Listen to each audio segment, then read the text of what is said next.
Hello, hello, welcome to the stream. Wat?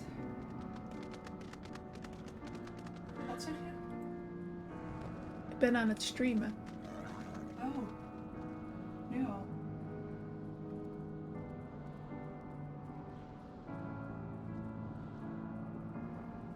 Alright.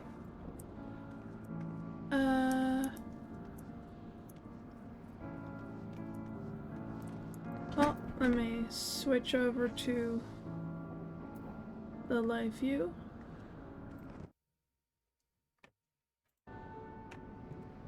There we go.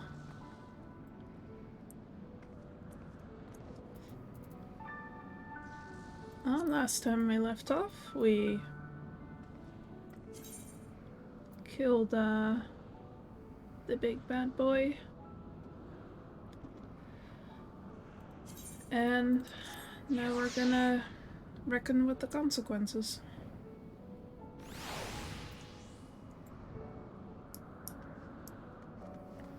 With Stinky Man over there.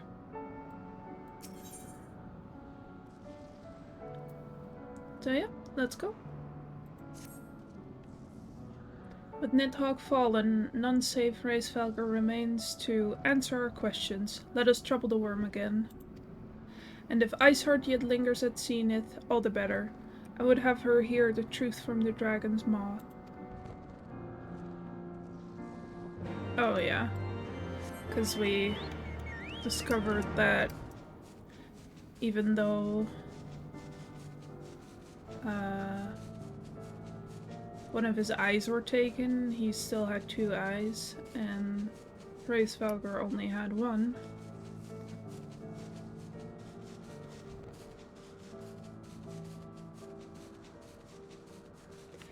Estinian's kinda hard to love right now. I agree. Nah, I'm not that lazy.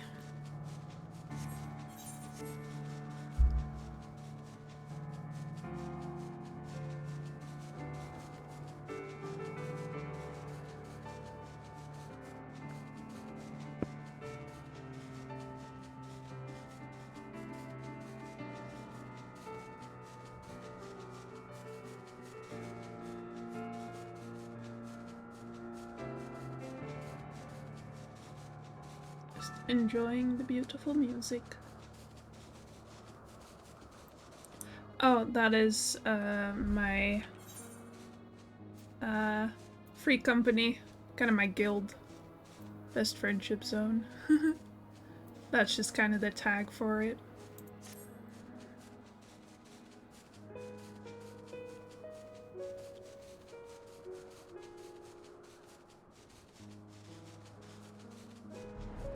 Hello, Isil.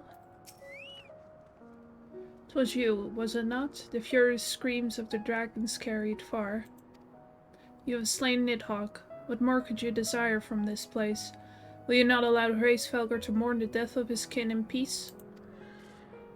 Spare us your sanctimonious judgment, Ice Maiden. We have a gift for the Great Worm, and a mystery that can no longer lie buried.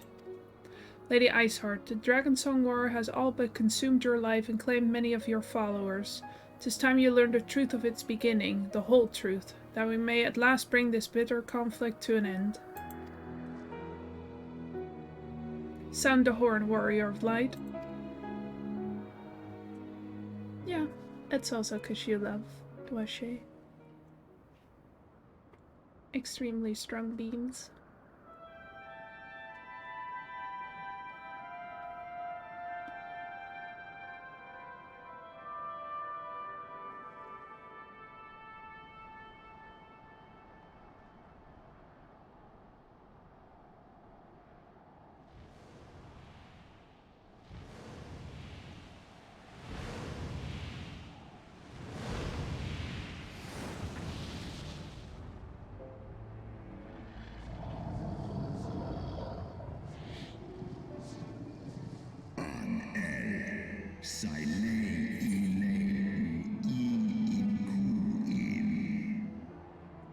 Impertinent mortals, ever seeking to bury old wrongs under new.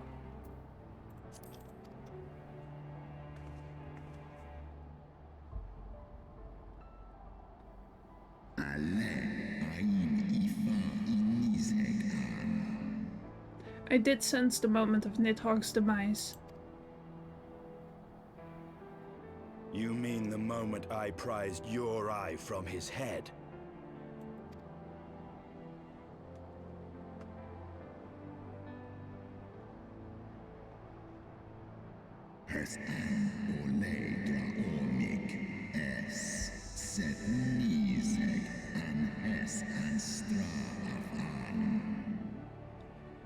Twould seem thou hast discovered my secret. Aye, unto the blinded Nidhogg did I yield one half of my strength.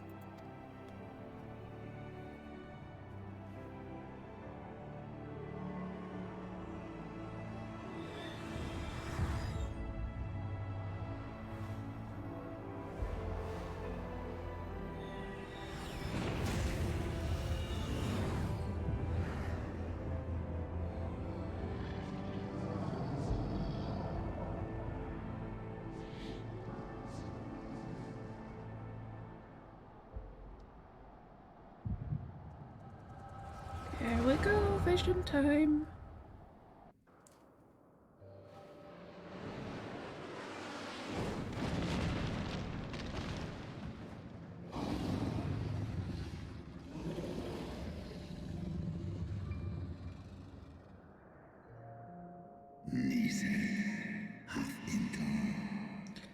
Nidhogg, what hath befallen thee?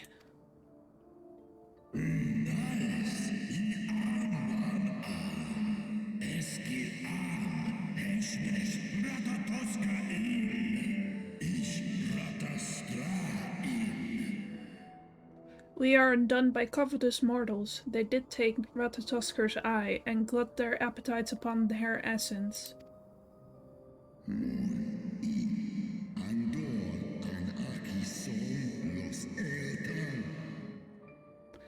She is slain then. What madness hath unmade our peaceful accord?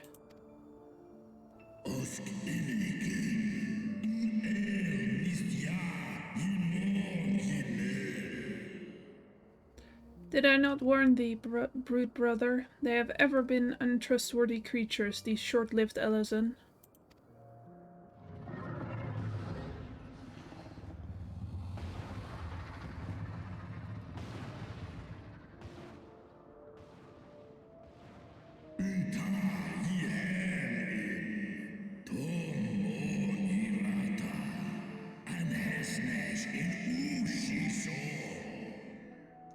But thou wert enchanted by thy mortal maid. Thy folly hath cost Ratatosker her life and me mine eyes.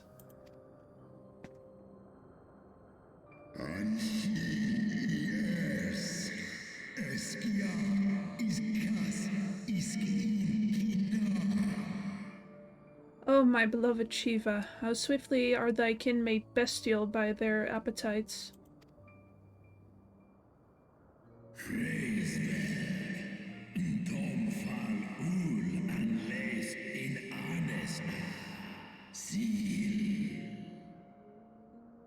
Reisvelger, 'twas thy blindness that did invite disaster into our lands. Surrender thee and I to me, and let that be thy penance. Nidhogg.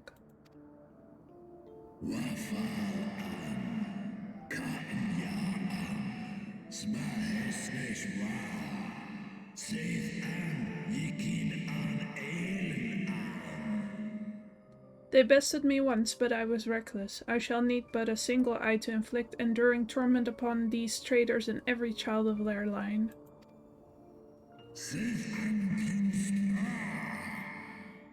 Yield to me thy strength, brood brother.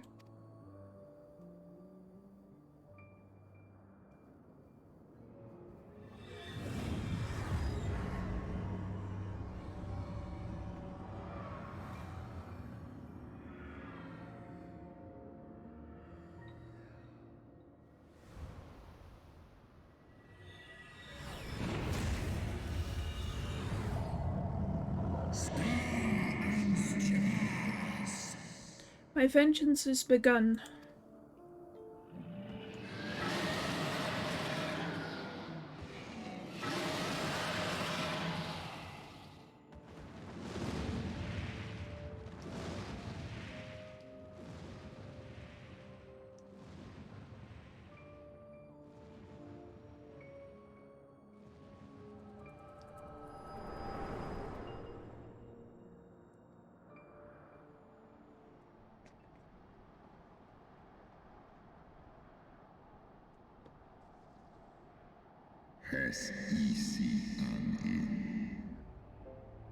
Thou hast borne witness to a scene from my past.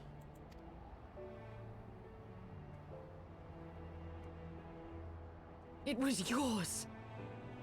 Your strength that sustained Nidhogg all these years.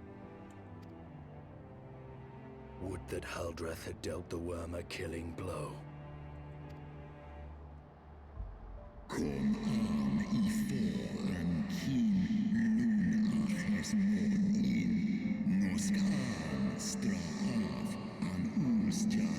They're so fluffy. I love it.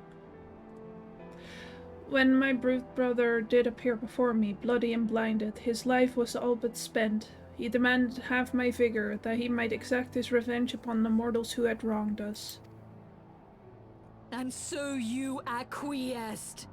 You surrendered your eye to Nidhogg, knowing full well the suffering he would inflict.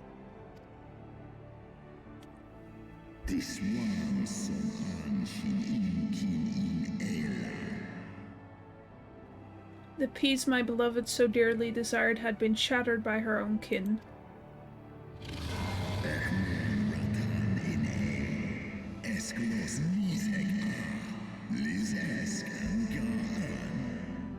Their treachery claimed my brute sister's life and my brute brother's reason.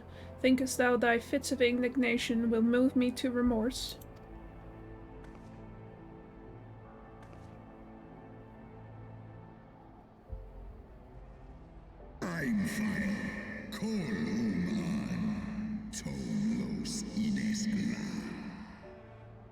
Go, mortals. Take your unruly passions and leave this place. Your presence here spelleth naught but misery.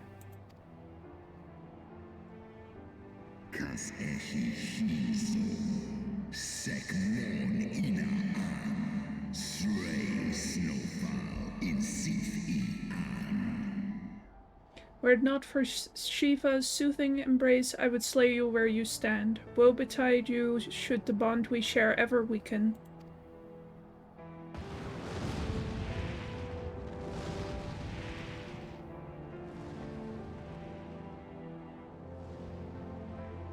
Yeah, fair.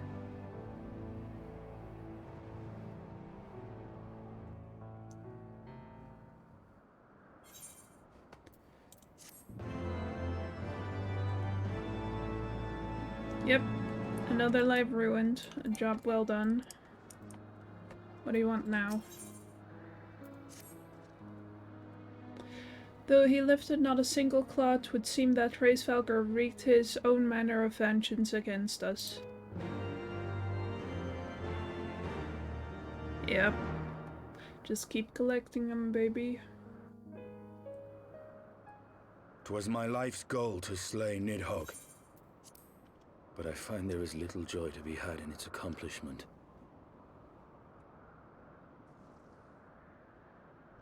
But you have rid the world of a hate-filled creature, and ended a bloody war in so doing. I lost my family to Nidhogg's flames, and 'twas with fury in my heart that I took up the lance. Every blow I struck in the name of vengeance. We were not so different, he and I.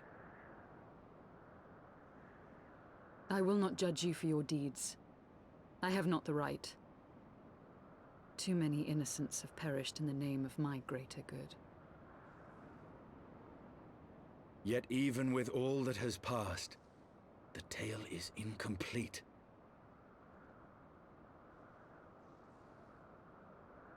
We are short a great worm's eye. Of the pair which Haldreth took from Nidhogg, only one is known to us, the one I bear. What then became of the other? Why did Nidhogg, who had taken such pains to prolong the Dragonsong War, suddenly decide to hurl his entire army against the walls of Ishgard? Lord Commander. Aye. The deed is done. Nidhogg is slain. What? In the city? A battle with whom? At once, Lord Commander. Hold firm till our return. Fighting has broken out in the city. Lord Emmerich was sparse with the particulars, but it seems some commoners threw open the gates to a force of heretics. I gave no order to attack. Are we to mark the end of the Dragonsong War by spilling the blood of our own? Mayhap Hraesvelgr was right about us. Let us away, Warrior of Light. The people must be saved from themselves. Oh boy, Wait! oh boy. I would join you! There has been enough violence. I will appeal to my people in the city and make them see reason.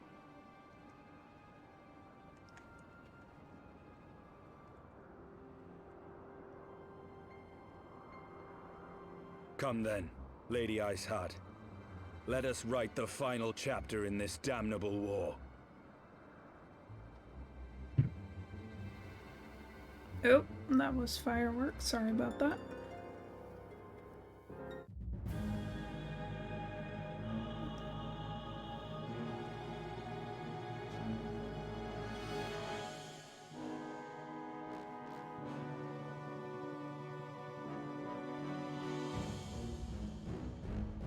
A small army of heretics has invaded the city, Your Eminence. But there is no cause for concern. A sizable contingent of our soldiers is already in place to repel the Dravanian assault, and the intruders will soon find themselves outnumbered and outmatched. Our plans proceed apace, then? Yes, Your Eminence. This unrest shall serve to feed the people's fear of the heretics and the dragons both. And lend renewed fervor to their prayers for deliverance. Very good. Grant our guests what time they need to sow a measure of chaos, then order the Temple Knights to crush them. Your will be done.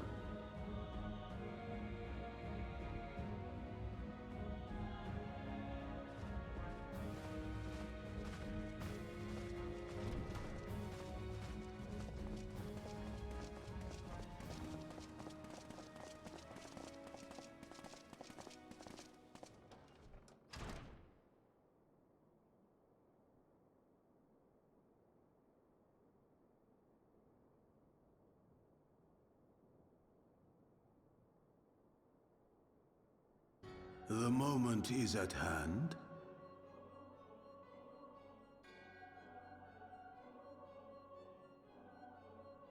Excellent. All shall soon be in alignment. Laha bread. It is time for the Bringer of Light to die.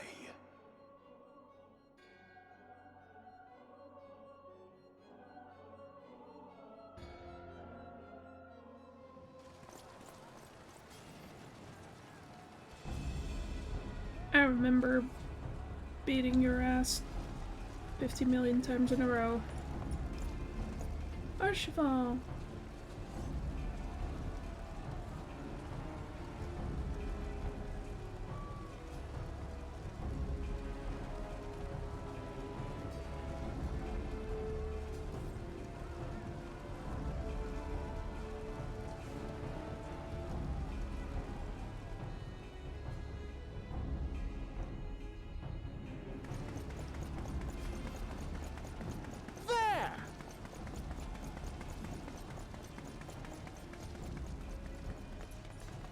Comrades! Sheathe your swords! There is no need for further bloodshed! My lady!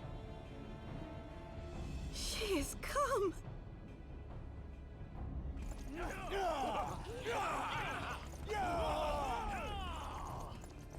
Hear me, brothers and sisters! The war is ended! Nidhogg is no more!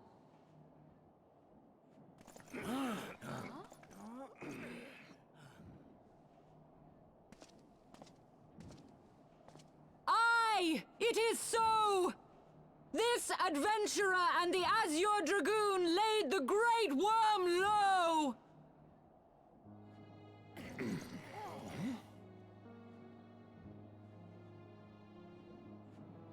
The endless cycle of violence between man and dragon was born of our forefathers' treachery. You have followed me, bled with me, to bring this truth to light that we might all know peace. But Nidhogg is dead. Nidhogg is dead, my friends! He who bore such hatred towards Ishgard is dead! Let his hatred die with him, I say! Let us sheathe our swords and go in peace! Have we lost? No, my friend! Far from it!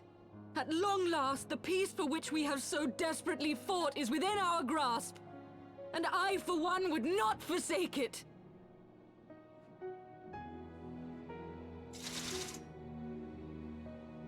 Peace?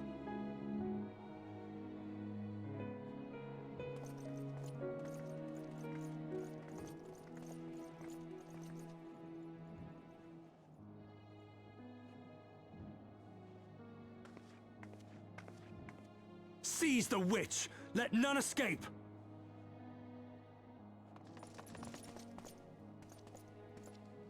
Providing aid and succor to the wounded should be our first concern. You tell him, If the Archie. heretics mean to observe the peace, then it would be folly not to do the same.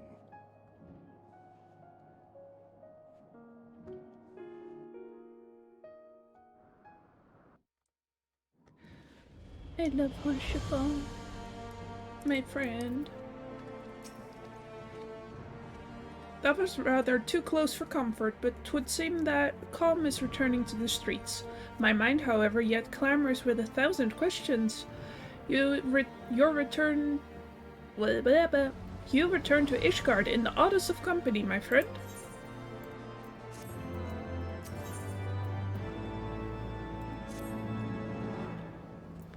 That, my friends,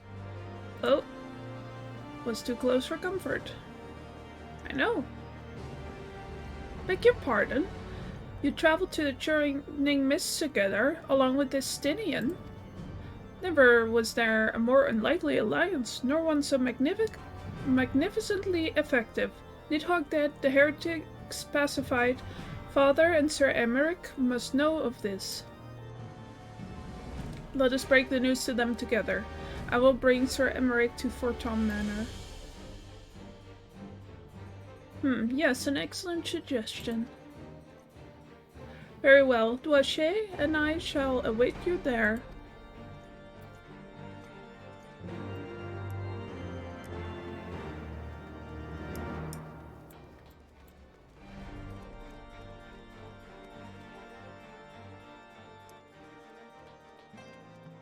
It's so funny to think about Archivant, because I kind of rewrote him for the English version of the game.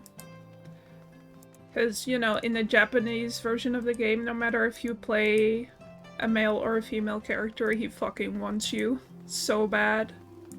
He keeps flirting with you.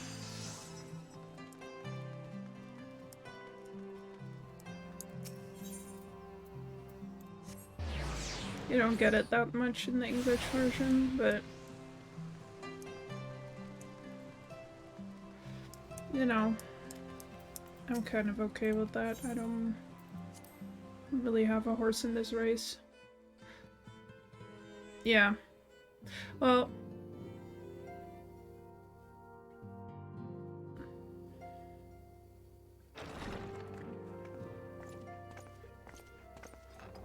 praise Halone, you are safe.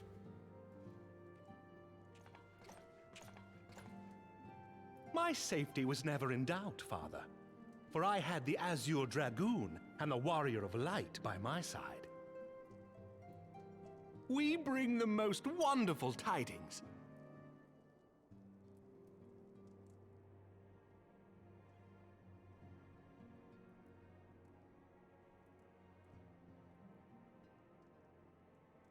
The infamous Lady Iceheart, here in Ishgard? This is most unexpected. She has done much to quell the violence. The Inquisition may not approve, but we are glad of her presence. And with the Great Worm's demise, even our nation's more reactionary elements will have scant grounds to press for her immediate impeachment. My thoughts exactly. What of the truth revealed to us by Hraesvelga?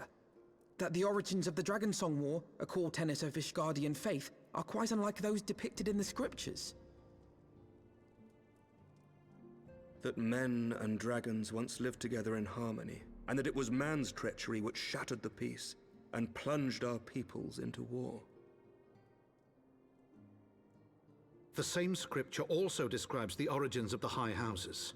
Were it exposed as false, the legitimacy of our rule would be called into question. If both Highborn and Lowborn can trace their ancestry to Thordan and his Knights 12.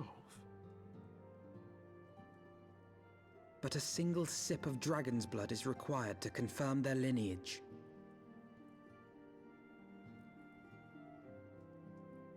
If the Holy See knew of this and chose to remain silent, their crimes are grievous indeed. Regardless, this state of affairs cannot be allowed to continue.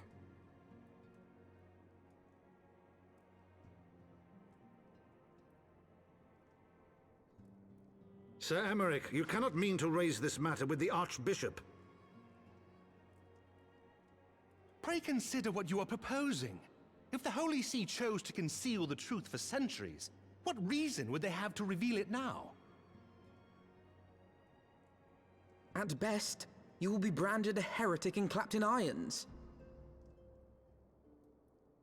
Then at least the Archbishop will have shown his true colors. My friends, this war will never truly be at an end until the truth is made known. You must see what lies on the horizon if it is not. When ruled by fear of a common enemy, we were united. But now we have none. During the war, the Highborn needed men to lead, and the Lowborn men to follow. Not anymore. 'Tis but a matter of time before the old order is called into question. Lady Iceheart will share the truth with her followers, and the Holy See will be powerless to stop its spread. The disenfranchised will rise up united, and blood will flow in the streets once more.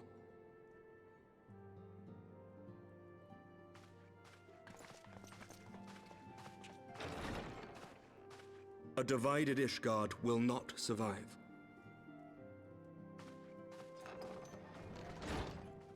Tread carefully, Lord Commander.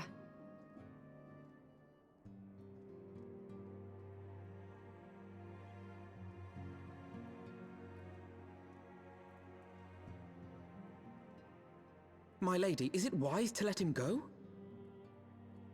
I sympathize with the Lord Commander's desire for reform, but to approach the Archbishop in this manner bespeaks an idealism to which I did not think Sir Emmerich prone. Though he comports himself as a realist, he has long dreamt of reform. 'Twas that idealism which first drew me to him, that which made me swear an oath to serve. We must not think of ways to hinder his cause, but rather ways to aid it, even should the Holy See cry heresy. You cannot mean... If the Lord Commander does not return from the vault at the appointed hour, I mean to go and fetch him. Have care, my lady. Your words border on treason. Should they reach the wrong ears, you will be declared an enemy of Ishgard. That is a risk I am willing to take. Lest you forget, my lord, I am not born of this land. My loyalty is to the Lord Commander alone. But I speak only of what may come to pass. If the rumors regarding his heritage are to be believed, we have naught to fear.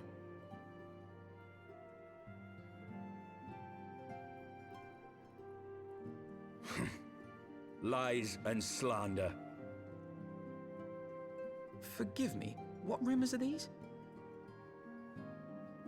That Sir Emmerich is the Archbishop's bastard son.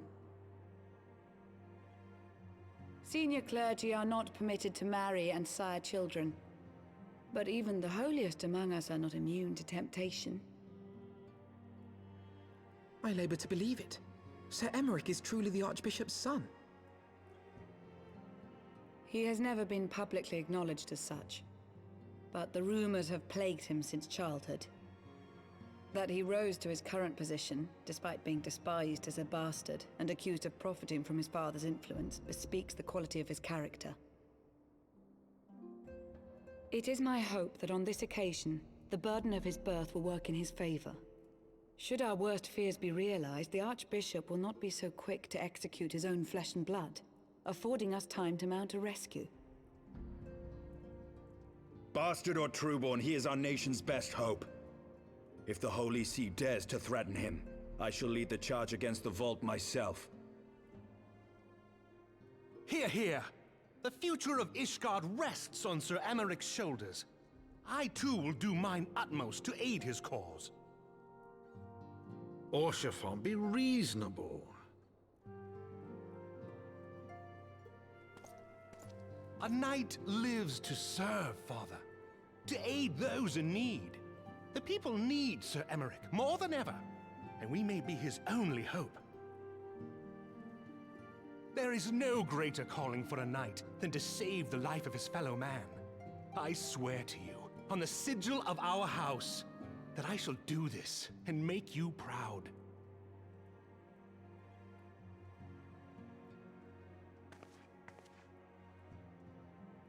Even you? Romantic, reckless fools, the lot of you.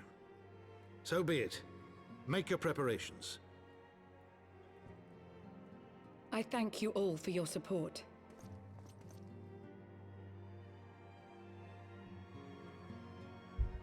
Yeah, Arshafal is ride or die. Though your assistance is most welcome, I fear it will not be enough. Few as we are, we will struggle to reach the Lord Commander. If we are to succeed, we must needs recruit others to our cause. Alright.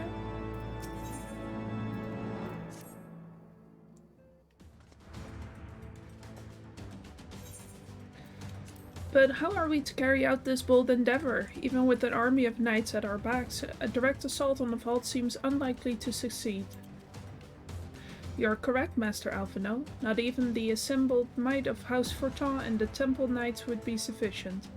With the support of another party, however, we may yet stand a chance. You speak of one of the other high houses. Precisely the opposite. I speak of the revolutionaries rumored to reside in the Broom. 'Twas these disgruntled Ishgardians who opened the gates of our city to the heretics, I believe. But of course, if their hatred of the Holy See drove them to such deeds, they might as well be persuaded to assist in Sir Emeric's rescue, knowing the truth he would lay bare. Such is my hope, Master Alphino, and I would have you and Doische reach out to them. As a Temple Knight and sworn servant of the Holy See, any overtures I make are doomed to fail. But as outsiders, the two of you may receive a warmer welcome. Very well. We shall seek out the leaders of these revolutionaries and make our case. My thanks. Estinian, will your brothers heed your command if you order them to stand aside? The dragoons have no love for politics, my lady. They will gladly watch and wait while the highborn fight amongst themselves. How very wise. Doische, we should hurry to the Forgotten Knight. Tatari may have knowledge of the revolutionaries. Let's skadoodle.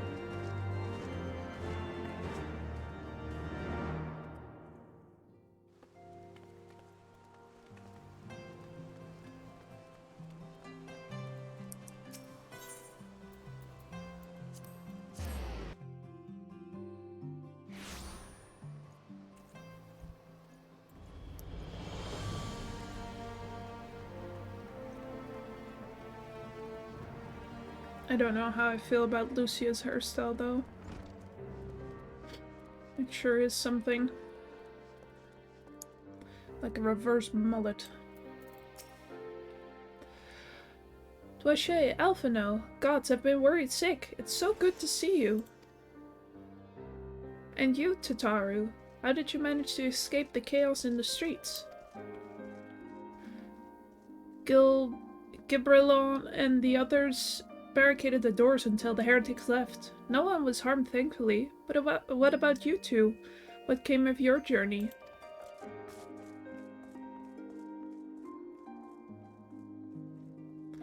You're not serious. What was Sir Emmerich thinking? I mean, the way you two talk about him, I wouldn't have believed. Anyway, I've heard rumors of the people you're looking for, but I doubt they'll be of much use. The only thing I can say with any certainty is that they're led by someone called the Mongrel. A queer moniker if I've ever heard one, but mayhap it will make the individual in question easier to find. Come, let us all make inquiries below.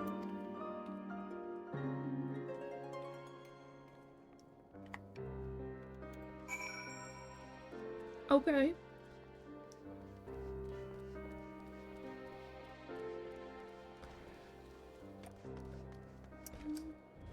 Whee!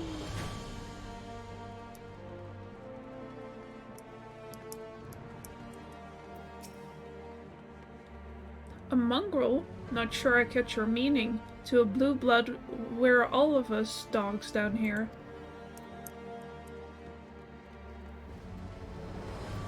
Yikes.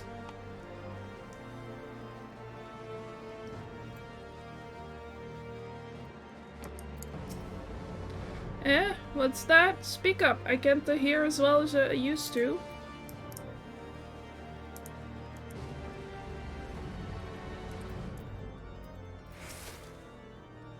I don't know a goddamn thing about the mongrel, but if I did, you can be sure I wouldn't tell you. You know what? Fair.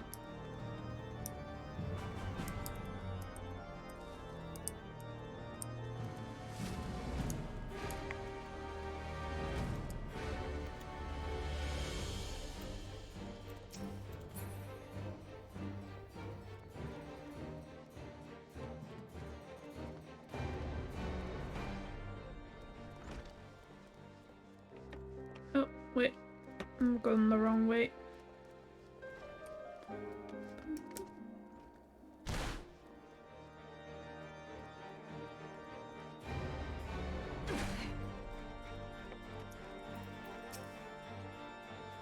Not a single shred of information.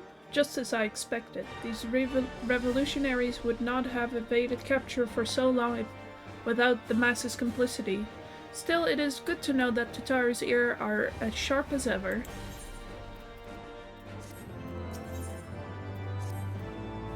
Frustrating though it may be, we must press on. While I continue speaking with the people in the room, why not go and see if Gibrilon knows aught of value?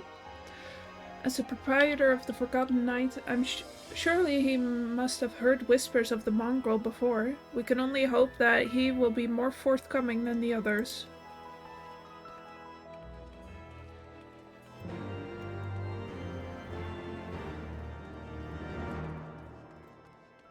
It's just me and my cuppy baby in this world.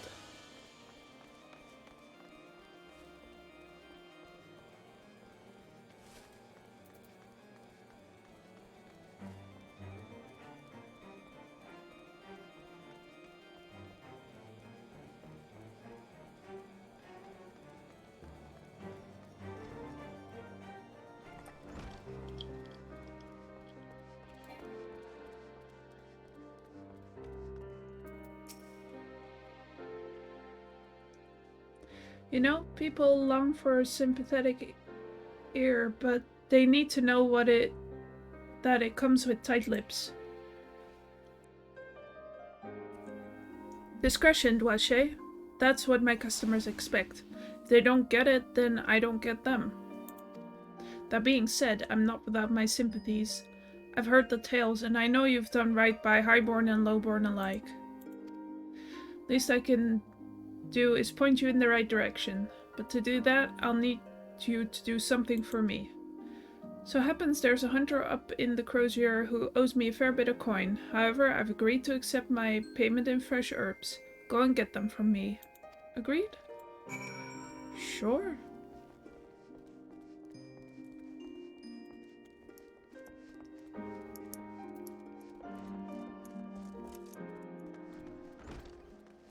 Bum, bum, bum.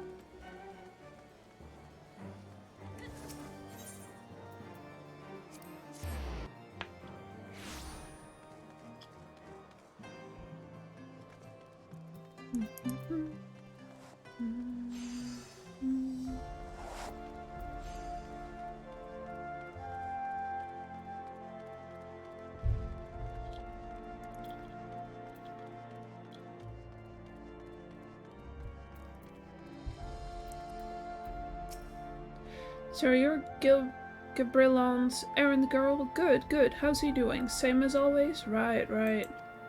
Any road, I hope he appreciates how much trouble I had to go through on account of his bloody herbs. Tell him to enjoy them while they last, because I doubt I'll be able to find any more next year. You smoke weed, bro?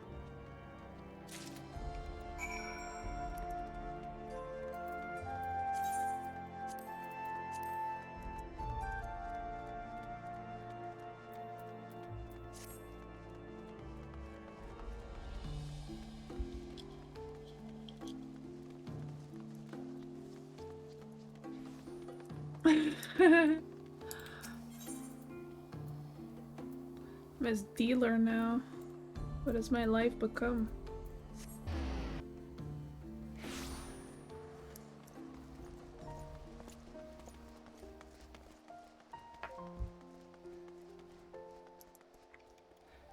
Just a side job. Well, you going to hand them over or not? Sure. Aye, this ought to do. With a few other spices, I can make it just like she used to. There are a few things which stirred the hearts of men like a sip of mulled wine. Share a glass with the right people, and who knows what stories they'll share. Ah. So it wasn't weed. Now that I think on it, there's a woman I know who's rather fond of this blend. Heretha is her name, and she resides in the Pillars. She's a maidservant to some noble house or another, I forget. Anyway, be a shame if she didn't get to try this wine. Why not give her a bottle?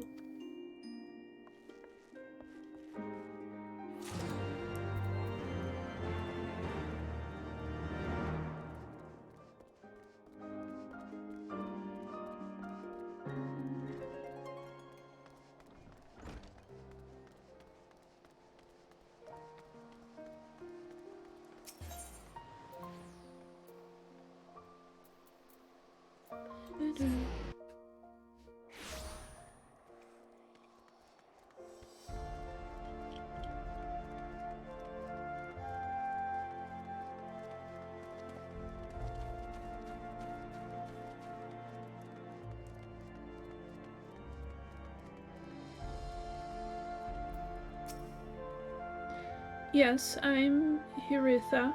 Beg your pardon, but do I know you, miss?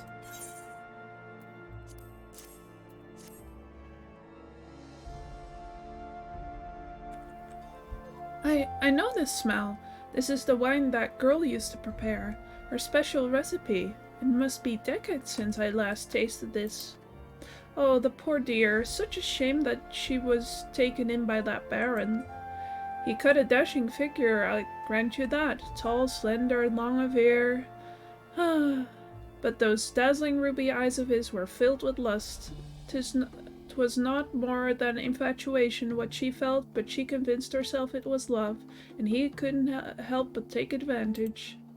But when her belly started to grow, gods, the scandal. I mean, 'tis not an uncommon occurrence, but that it was with a Hure made it so much, well, I needn't tell you. She was discharged from his service, cast out onto the streets like so much refuse. After she returned to the broom, we drifted apart. I only learned of her death years later by chance. Ah.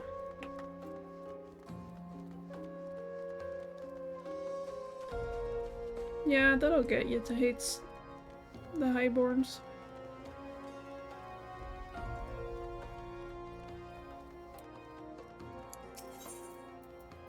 Tale as old as time.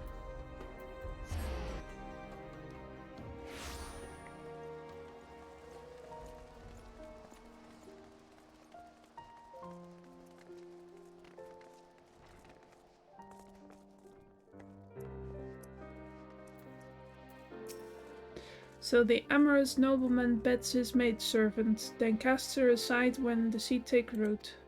Not the most original tale, is it? Cold comfort for the women and children who live it, though.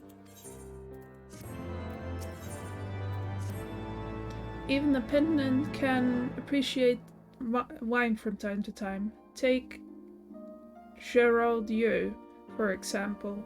Surely you've heard of him, no? He is a monk who offers succor to the poorest of the poor in the Broom, a man of many vows, but none of which prohibits spirituous beverages. Aye, if ever there was a man who deserved a drink, it be him.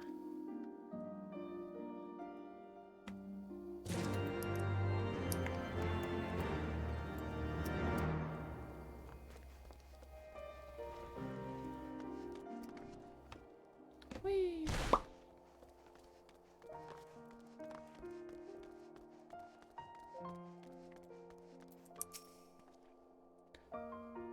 Alone's blessings upon you, miss. A gift for me?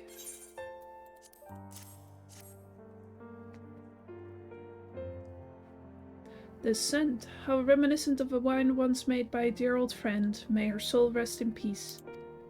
Forsaken by her family, she toiled tirelessly to feed and clothe her child.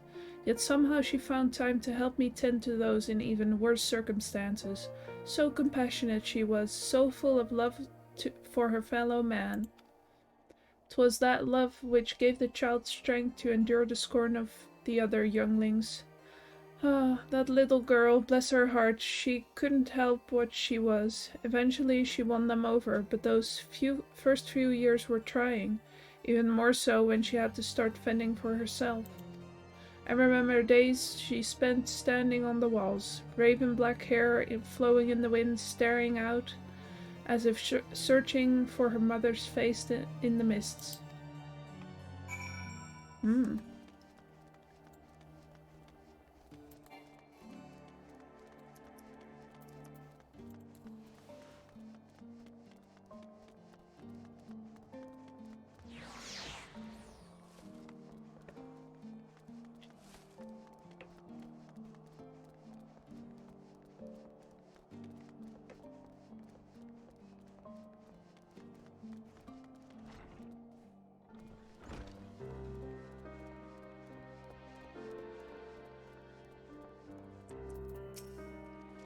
She was a remarkable woman, Dwache.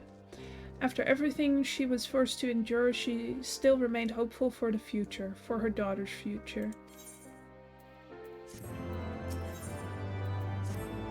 Some bonds are thicker than blood, but blood still defines us, and divides us in the end.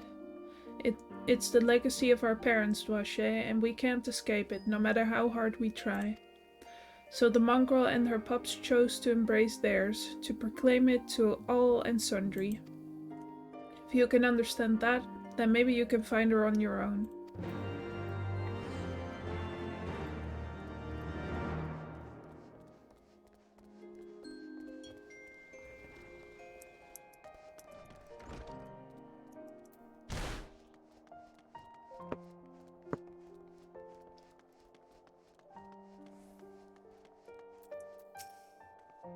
Still looking for your mongrel? Like I said before, take your pick. Plenty around if you know where to look.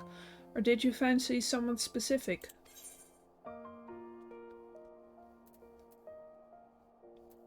I'm looking for a mongrel with ruby red eyes and raven black hair. Oh, someone's got unusual tastes. Afraid I can't help you though. Won't, rather. It's bloody obvious you aren't of the Broom. Did you think I'd just tell you 'cause you asked nicely? Nope.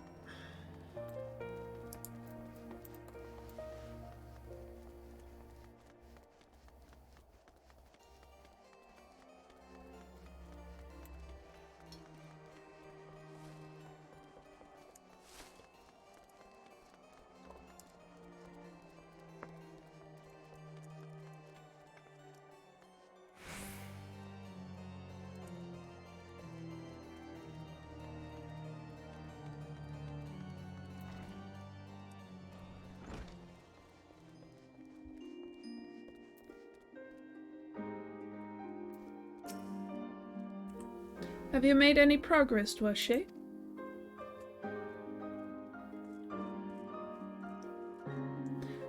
So our mongrel was born of an Elysian nobleman and a Hurrian maidservant. Granted, it is no location, but it is far more information than we had before.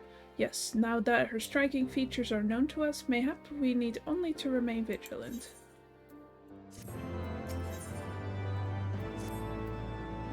There must be a way we can draw the mongrel out into the open. Mayhap we should discuss this with Tataru. Speaking of which, where is Tataru?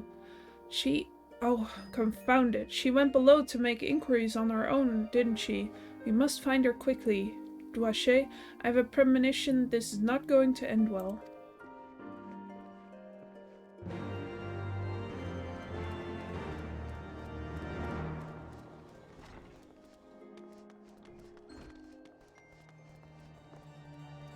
Whee.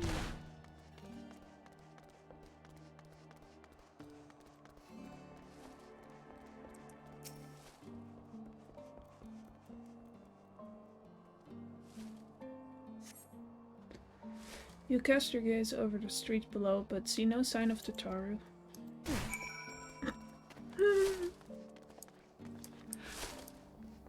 I love that Ishgard is just one of those cities where it's easier to get around jumping off of everything. And so every once in a while you just hear someone hit the ground next to you.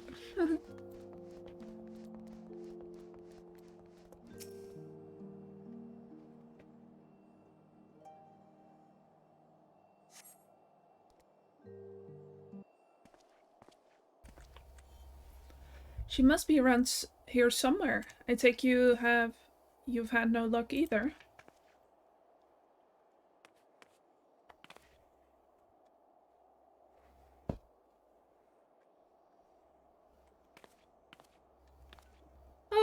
I'm sorry, forget I said anything.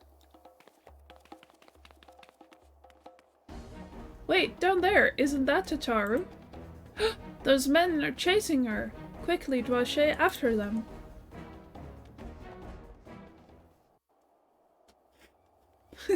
Thank you.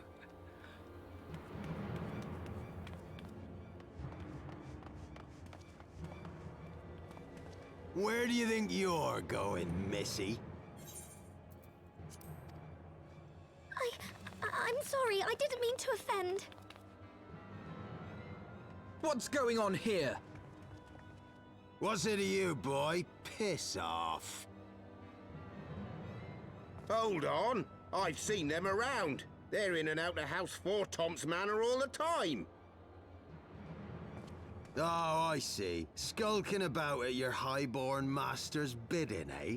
Bloodhounds hoping to catch a whiff of heresy, is that it? You are quite mistaken, I assure you. We came here to help. And if you know what's good for you, you will let us pass. Haha! Listen to the pups yapping. Come here, boy. I'll give you cause to yelp.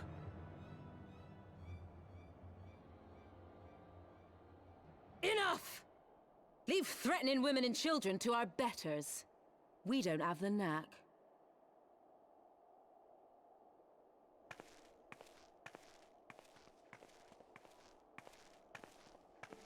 Hilda!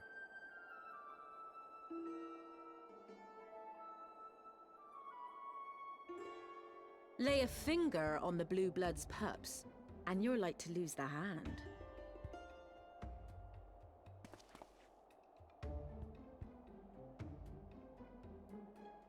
And often I get called on by glorious heroes like yourself. So tell me, what have I done to deserve you?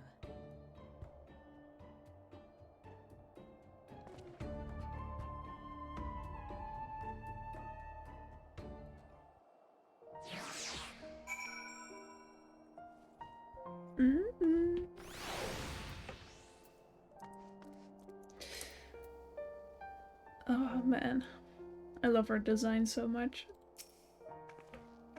Before you start, let's go somewhere a bit more private, eh? The Forgotten Night, I say.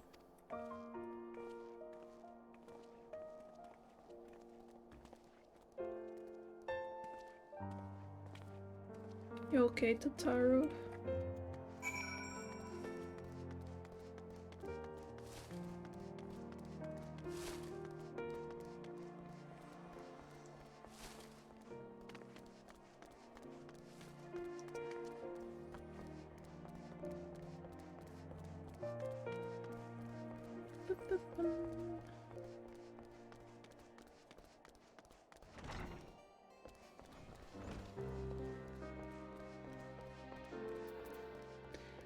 Hilda.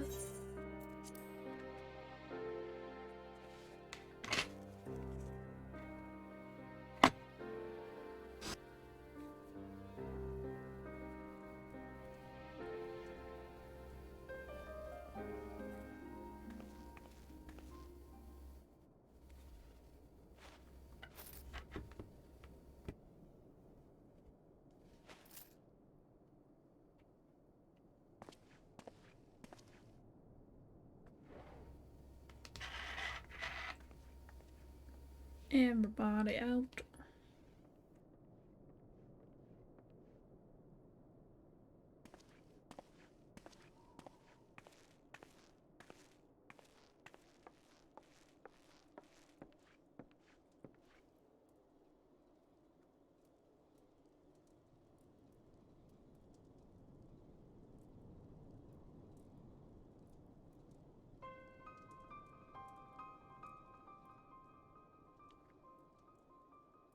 So, while you're on your way to kill Nidhogg, you stumbled on some dirty secrets that the Holy See has been hiding for centuries.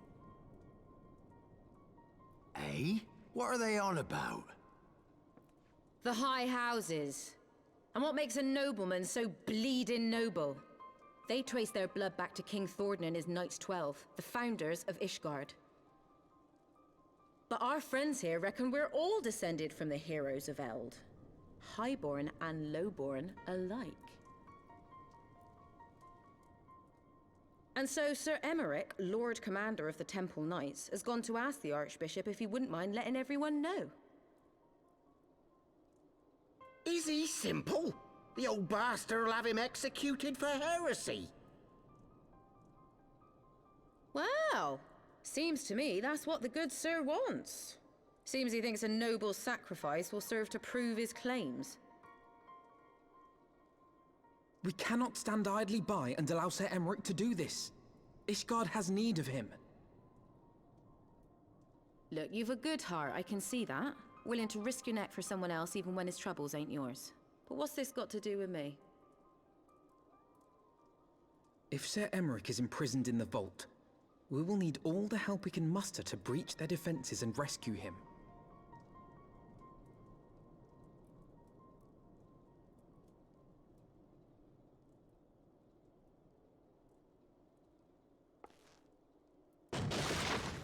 What in the hells?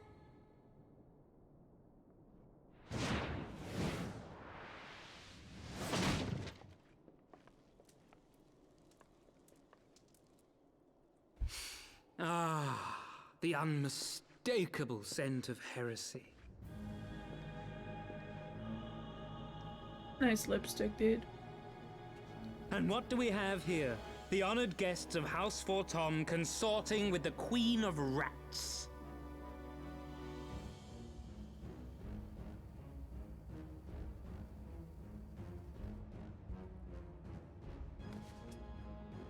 Ooh, plotting insurrection, I shouldn't wonder. That won't do. Sickness is wont to fester and spread. It must be burnt out ere the infection takes hold. I reckon Sir'd be happy to wield the irons himself. Well, so happens I've got irons of my own.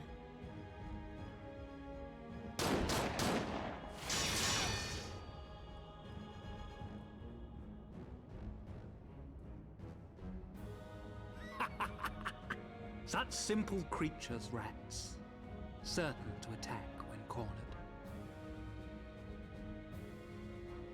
Let us step outside, milady. In here your toys could hurt someone.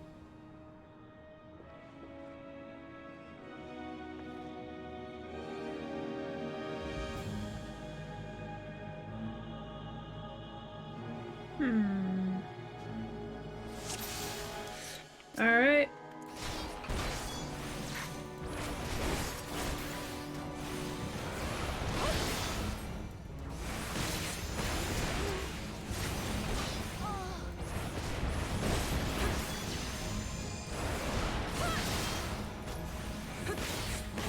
Right there! That's loud.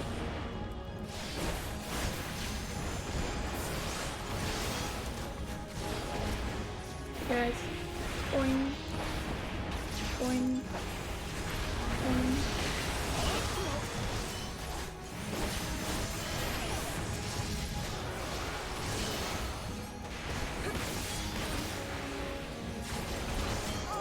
You disgust me.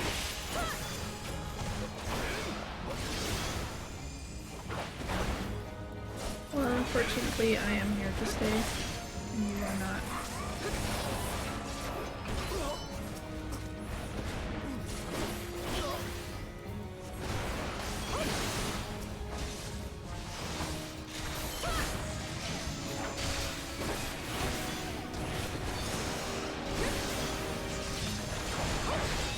Bear witness! Helone, guide my sword!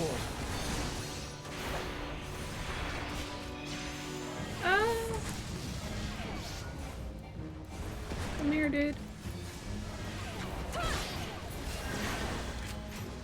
Filthy rats!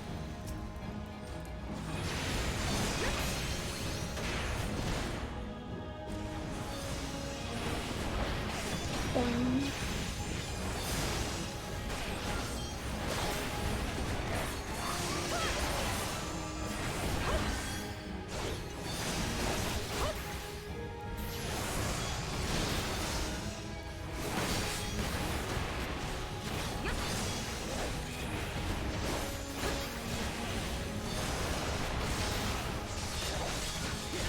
There we go.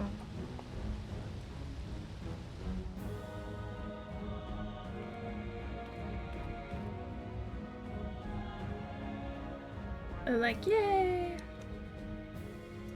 There's no denying your gifts. A well-deserved reputation indeed.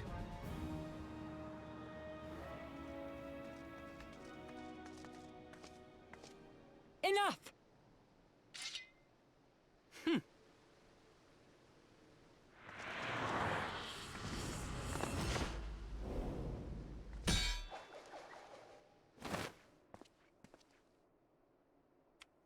Nice.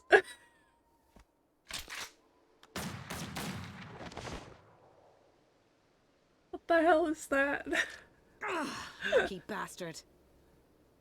Nay, 'tis we who are lucky. Had we fought on, 'twas but a matter of time before our conflict claimed the life of an innocent bystander.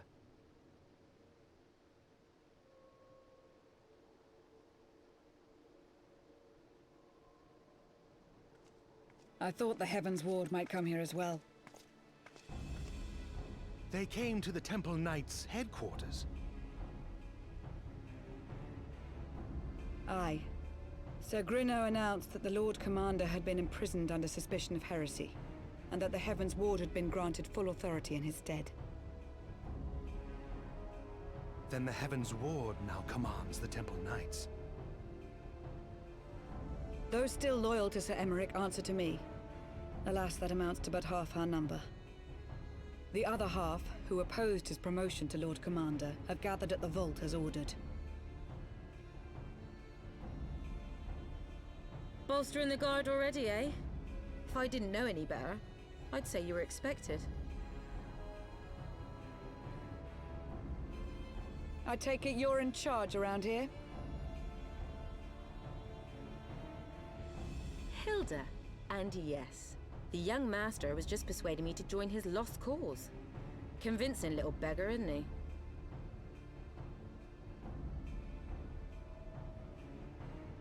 Aye. Your passion moved me. A bit. That, and the fact that we're sick of living off the leavings of our betters. If you've a mind to change things around here, then we've a mind to join you.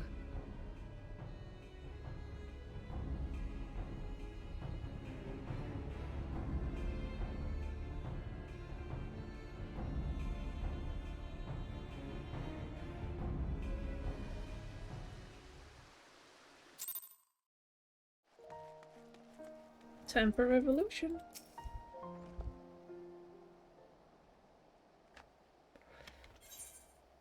Let me guess, you're wondering why I chose the mongrel, right? Because it's what I am, and I'm not ashamed of it. Not anymore. Besides, even my pure-blood pups have more in common with me than the lords and ladies up on high. They none of them are well-bred. Hell, some of their mothers were cast out after a spot of fun, same as mine. Story old as time, and one we're sick of hearing, which is why we took up arms. Not that we mean to hold all the blue bloods to account. Some have done right by us, I'll allow, like them in House Leonard. Of course, you'd know all about that, wouldn't you? But enough talk. Your friend's still rotten in a cell. Let's not keep him waiting.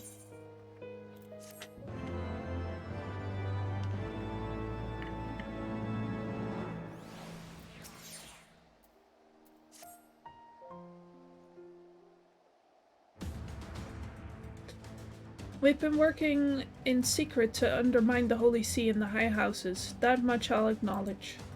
But this nonsense about throwing wide the gates for the heretics is just that, nonsense. If not you, then who? You Temple Knights, of course. Reckoned it was your beloved Sir Emmerich's doing at first, but then I heard how he lost his head. My next best guess would be the Heavensward. The way they'd have the perfect excuse to go door to door through the broom, slaughter the heretics and their sympathizers in one fell swoop.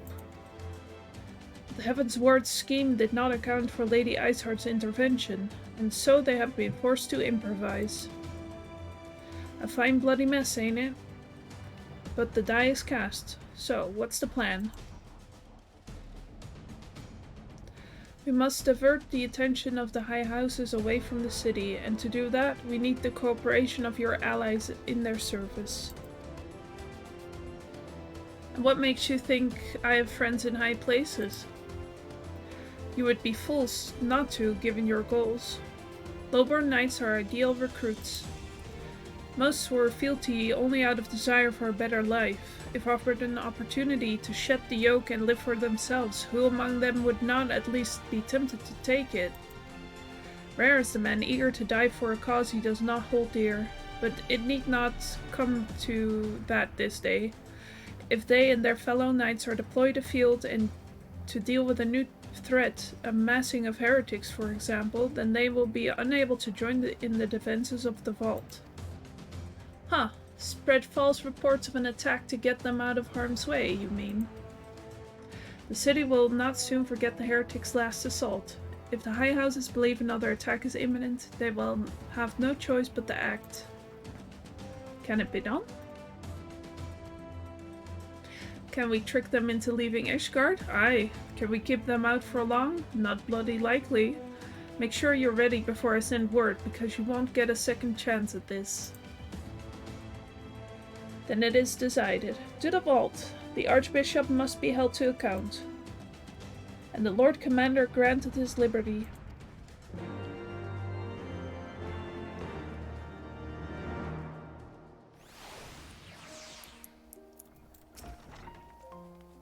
Hearken to me, everyone. We have two objectives. Secure Sir Emmerich and apprehend the Archbishop. We will therefore divide our forces into two parties. Lord Oshifon, Estinian, Master Alphino, and I will make ready to breach the underground jail and search for the Lord Commander. We will not move, however, until the second party has entered the vault. I speak of your party, Warrior of Light. For this plan to succeed, you will need to fight your way into the highest levels of the vault, even unto the Archbishop's private chambers. When the Heavensward realize what you intend, they will fly to their master's side, leaving only a token force to guard the jail. Temple Knights loyal to our cause have already secured the entrance to the vault. Once you are within, they will signal to us.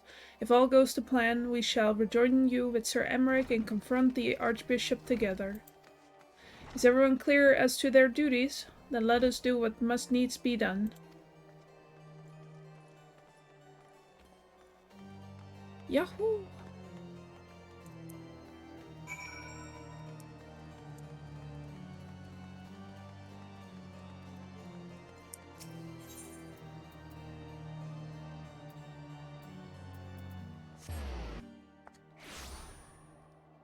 Let's fucking get him.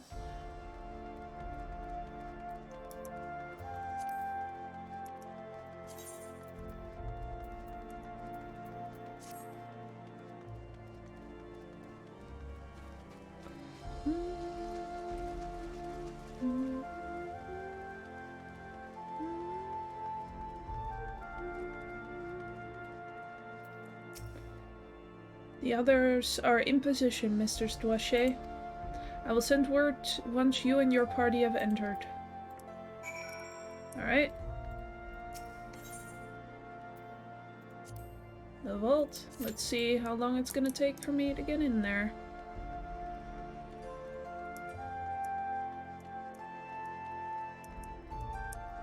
And if it takes longer, I'll just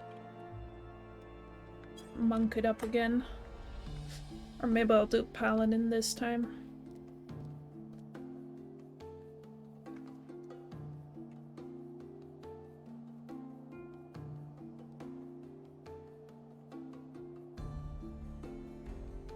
Enjoy the music for now.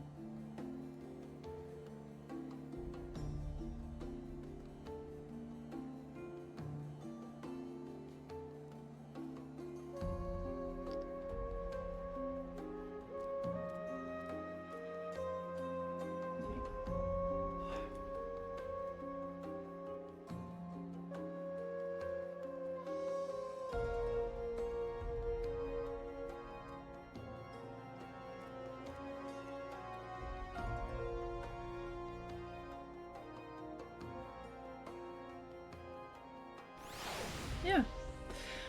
And I don't think we'll reach the end of the story in this stream, but maybe next stream or the stream after that, depending on how long this is all gonna take.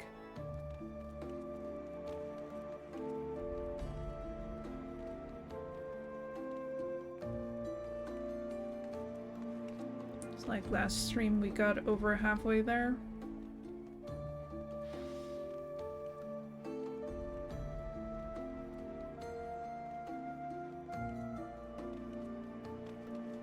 Yeah.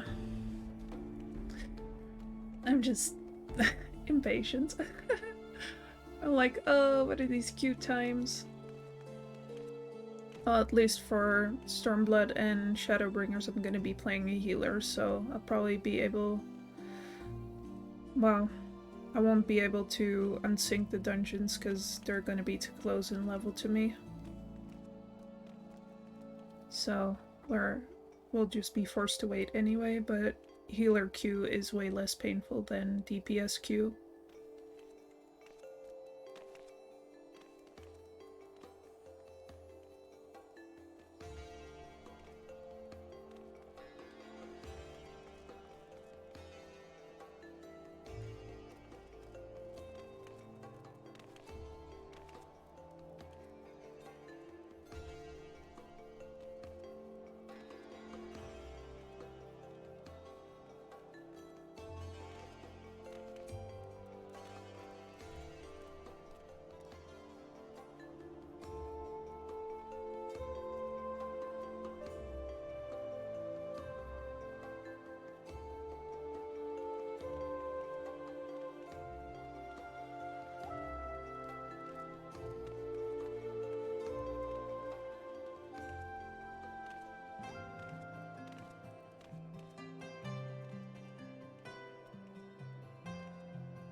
Yeah, actually, I don't want to wait. I'm just gonna unsync this. Paladin time. Look at my fancy outfit.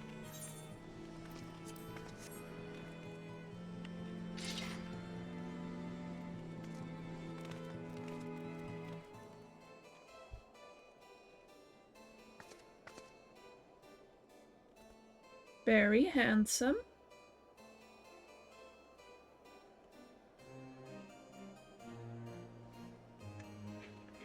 Alright. Let's get this bread.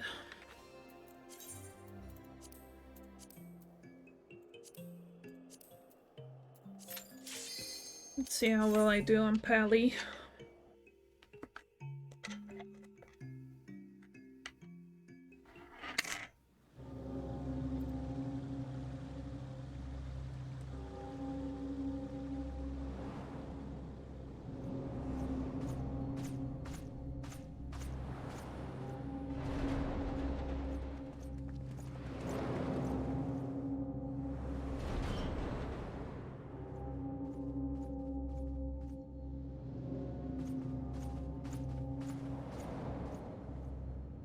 It's me.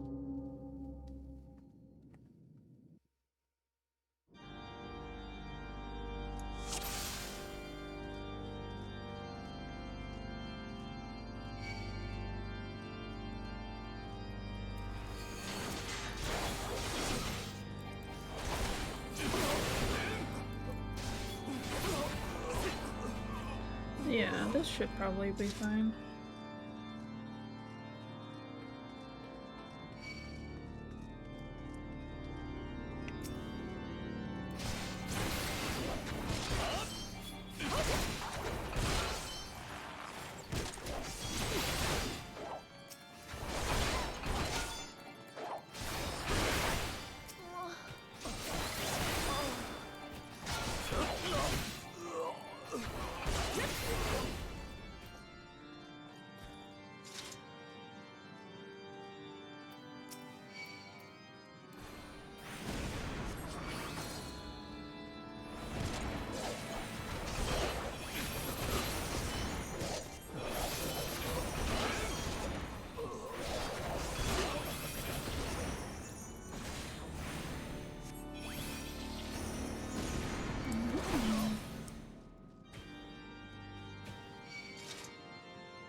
Oh, here it comes.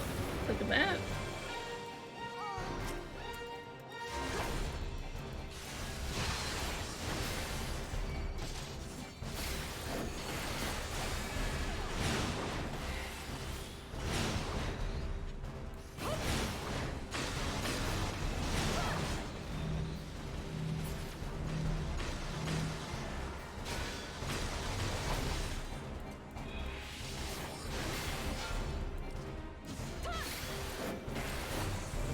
There we go.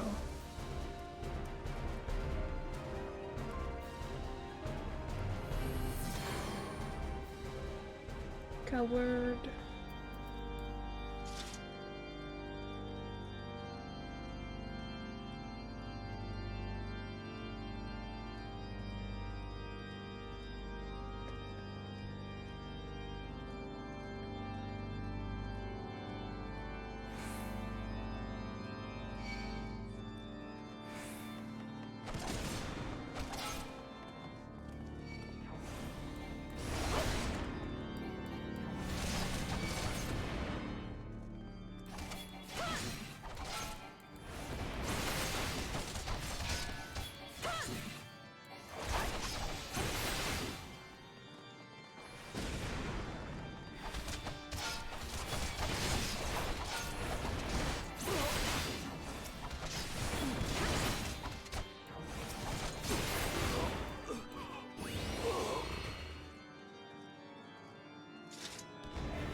I know, right?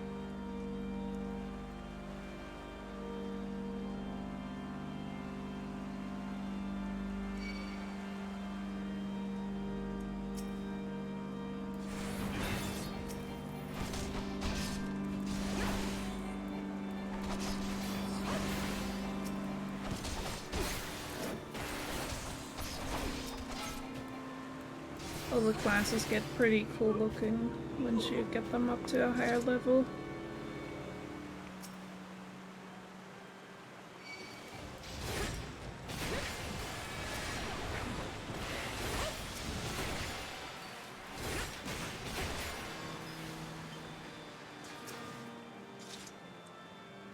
I'll cut you to pieces! Yeah, ready for a rematch, big boy? I will not yield to you!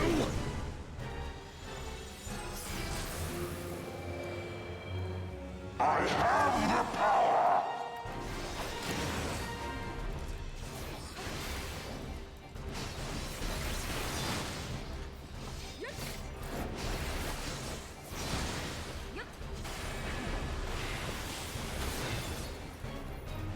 Down with you!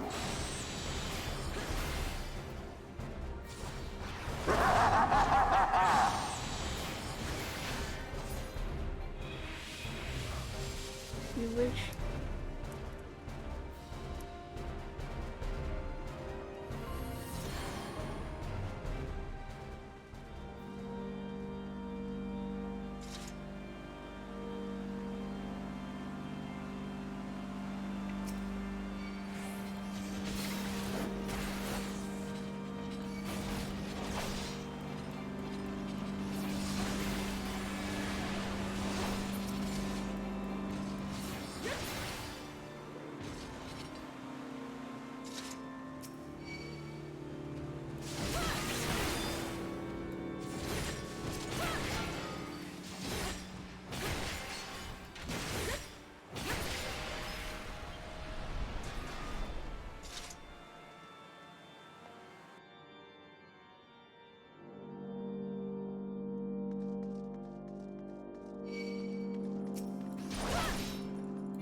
Yeah, they're pretty neat. You again.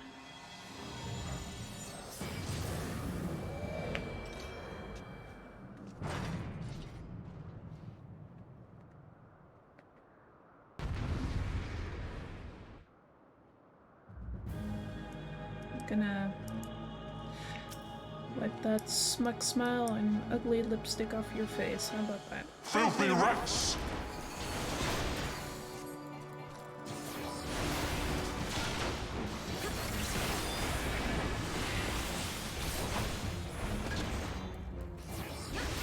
Be done with you!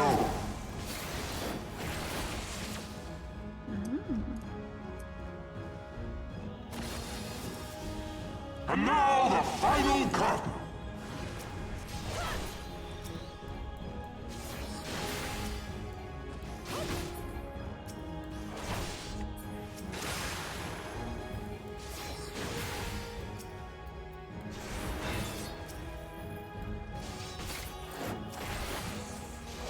This shall be a mercy.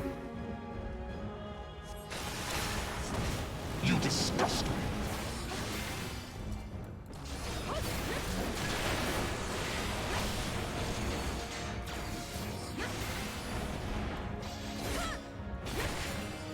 Sickness must be purged!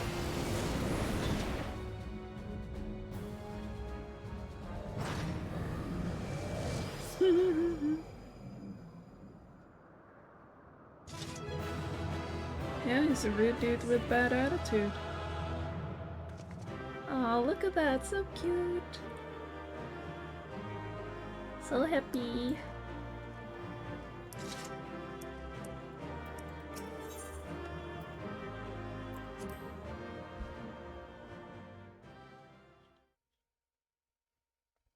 Here we go.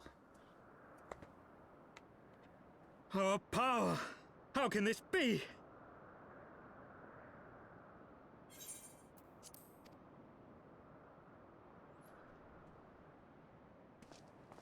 Fall back!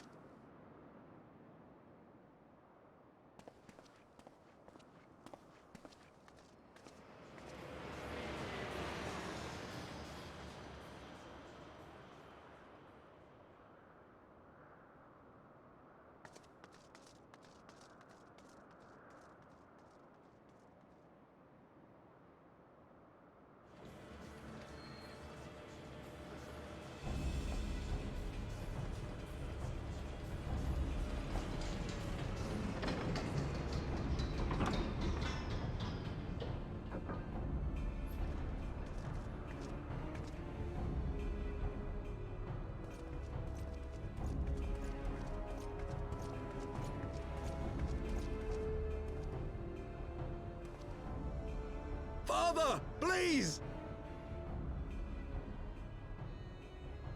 We were not too late, my friend!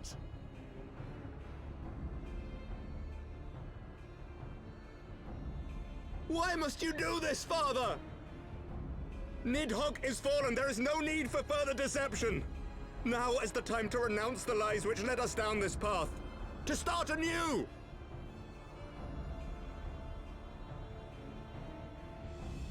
And tear down the very pillars of our society? Our history? Our values? Everything we have built over 1,000 years? A fool to the last.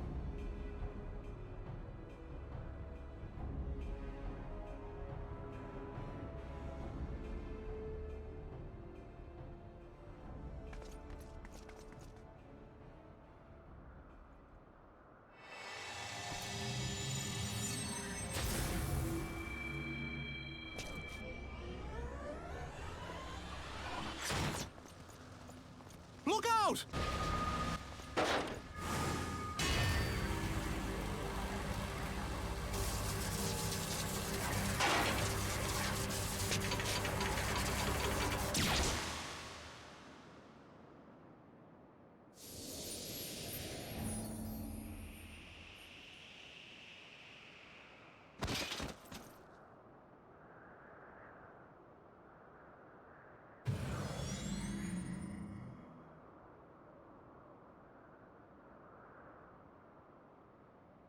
Go.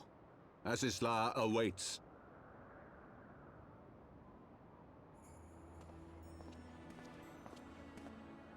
Lord Orchefort!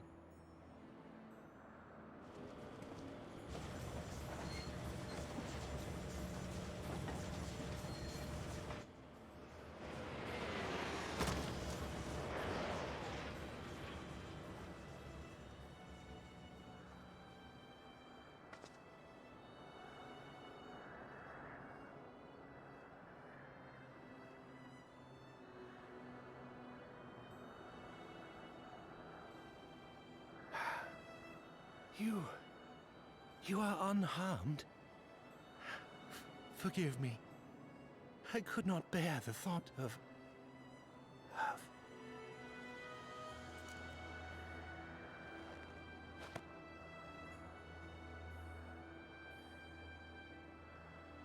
Oh, do not look at me so. A smile better suits a hero.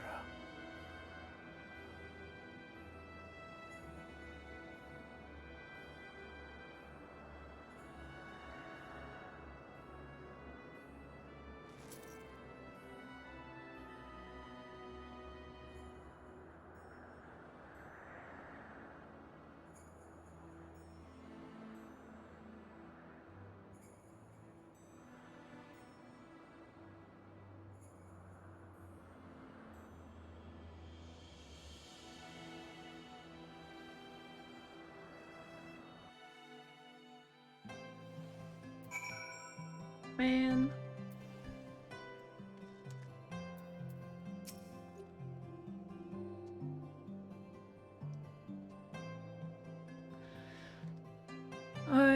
I know not what to say. The others, they are gathered at Forton Manor.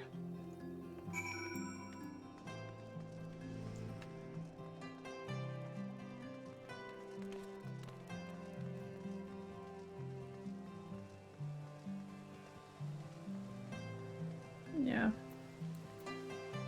And now I've seen it so many times it doesn't, like, get me anymore, but it's still sad as fuck. Ooh.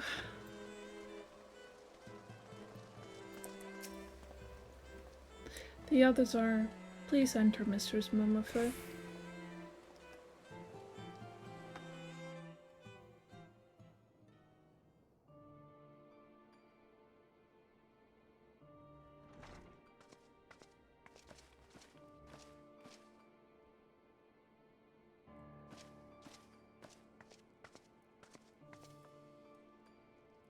Don't. Please. A knight lives to serve, to protect, to sacrifice. There is no greater calling.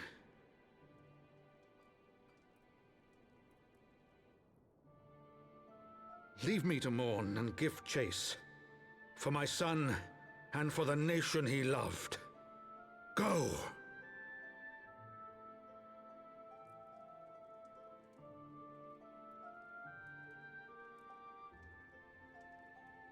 His sacrifice shall not be forgotten.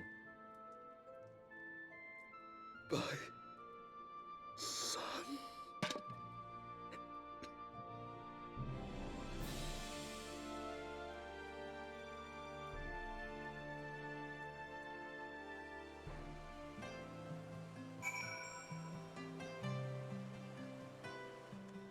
That'll get you though. Ooh. Let me change clothes. I could not stand there in silence, but when all the others had forsaken us, Lord Harshavan took us in. Our beacon of hope in a world of darkness. He did his utmost to raise our spirits so that we might face our troubles with courage, with conviction. So that we might face them as knights.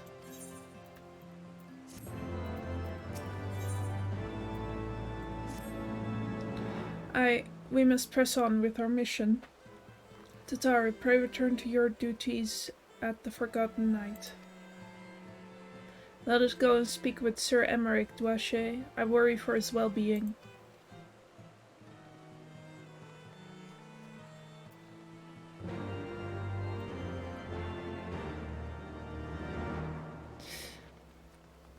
Thank you.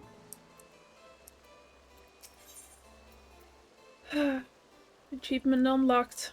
Another friend dead.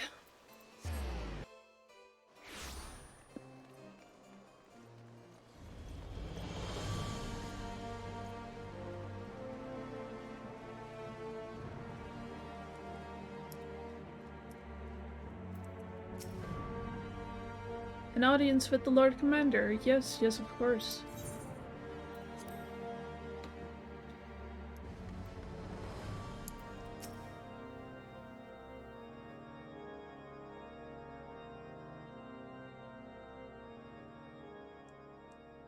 My friends, I am in your debt.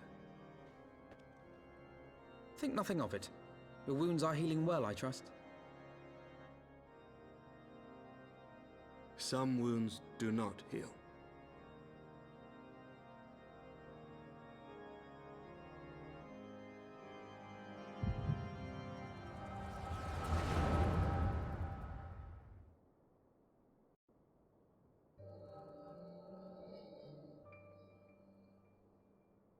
The founding.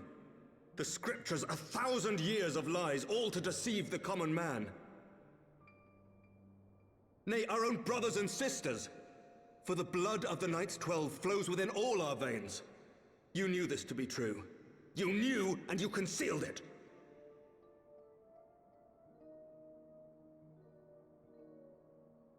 I should be interested to hear how you came by this knowledge. But yes, you have the right of it.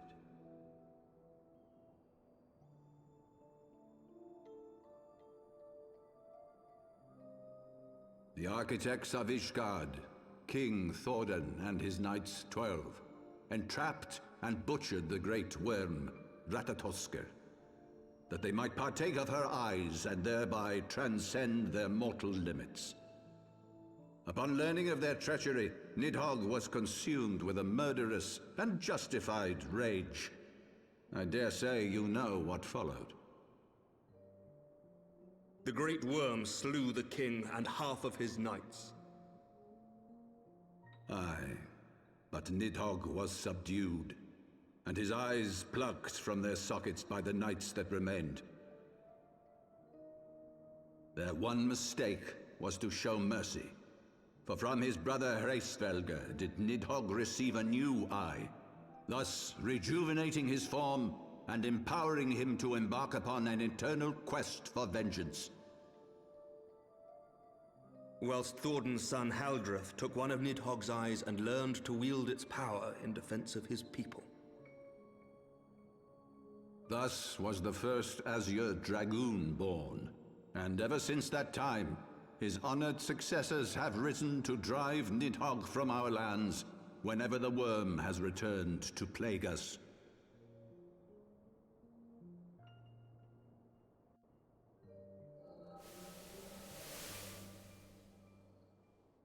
I ask you, my son, will you answer for my sins? Will your son and his son answer for me as well? What do you mean? If a man cannot atone for his sins in the course of his all-too-fleeting life, must his progeny then be held to account? Must every subsequent generation be judged as well? Thordan's betrayal of Ratatosker was an unconscionable, unforgivable sin. Should we then, as his descendants, meekly surrender ourselves to an eternity of punishment? Nay, say I. I would not see our children sacrificed in a vain attempt to appease an implacable foe. Dragons are not like us, my son. To they who live forever, the wrongs of antiquity are as those of yesterday. No reparations shall ever suffice. This fact alone should serve as ample justification for our actions. Yet some refuse to see it as such. For men like you, who yearn to commit themselves to a nobler cause, a more compelling narrative is required. This is your solution. This is how you protect our people. You have given us a lost cause, a death sentence. With your compelling narrative, you but doom our countrymen to give their lives for a lie. And they do so gladly. Highborn and lowborn alike are proud to serve, to fight and die for their country.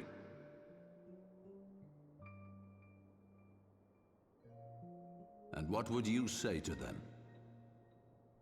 What would you tell the wives who have lost their husbands? The mothers who have lost their sons? That their loved ones died for naught?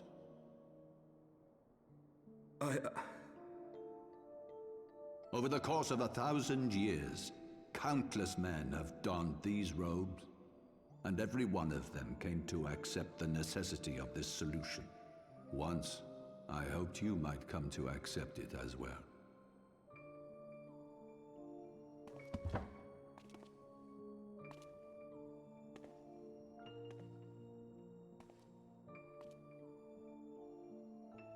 Do not despair, my son. Soon I shall free us from the sins of antiquity, and bring about the change you so fervently desire.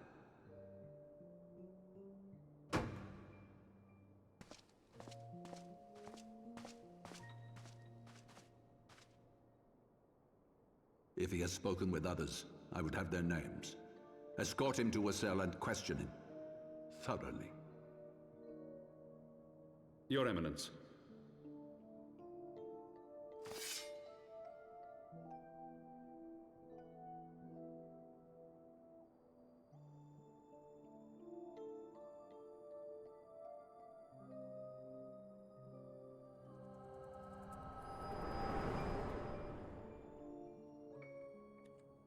Hmm.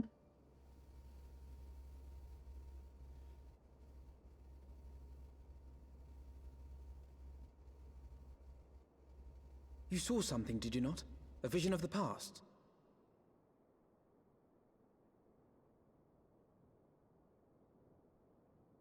So this is the power of the Echo. Would that it had shown you a finer moment from my past. 'Twas an exercise in futility, as you saw. Faced with the firmity of his conviction and his many ready rejoinders, my words deserted me. To be frank, I am embarrassed to recall it.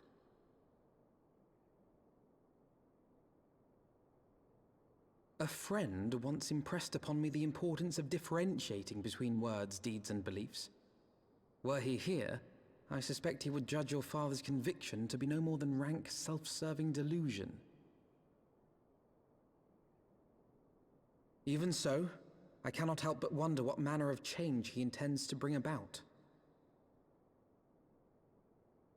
I have given some thought to that as well.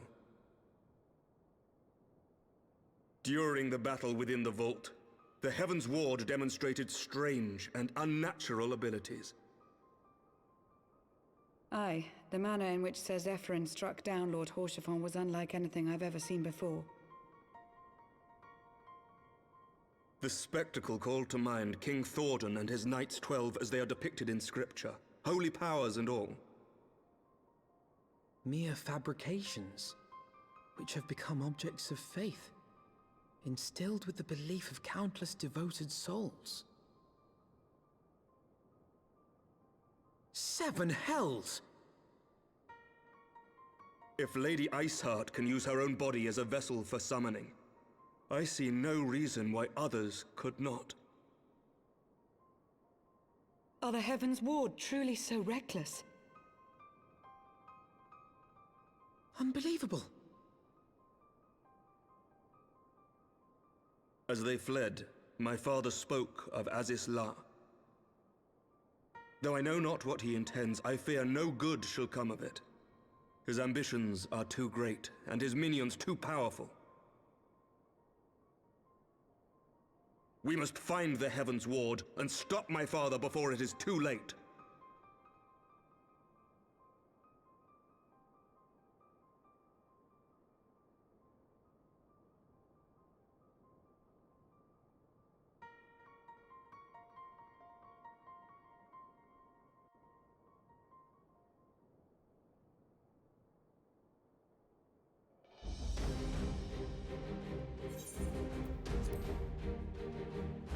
Mistress Mumafe, Master Alphino, I, Emmerich, Lord Commander of the Temple Knights of Ishgard, do hereby entreat the aid of the Scions of the Seventh Dawn.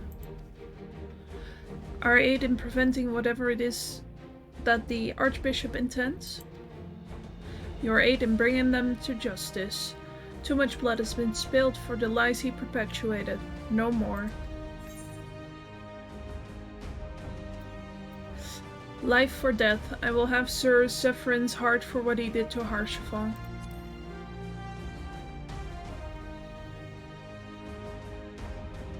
Yes, of course. You two were close, I know. Much has changed since our order's founding, but our duty to combat the primal threat has not. If the Archbishop and the Heavensward are guilty of the crime of summoning, then Duache and I will stop them. Would that I could join you in the pursuit, but alas, my father's absence has thrown our government into chaos. Ever since the founding of our nation, there has been an archbishop to serve as a guiding light for the masses, a force for stability to counterbalance the High House's ceaseless maneuvering. Convincing the people to recognize the truth of our origins would have been difficult even with my father's support. The road ahead is much more fraught with peril without it. Yet walk it we must, for unity is more vital to our survival than ever.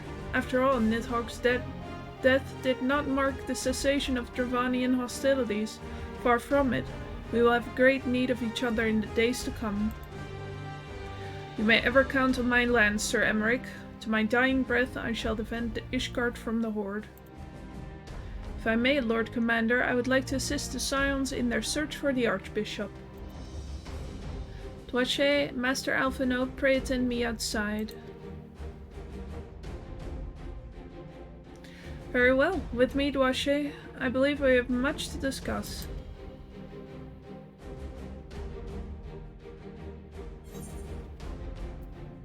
Alright.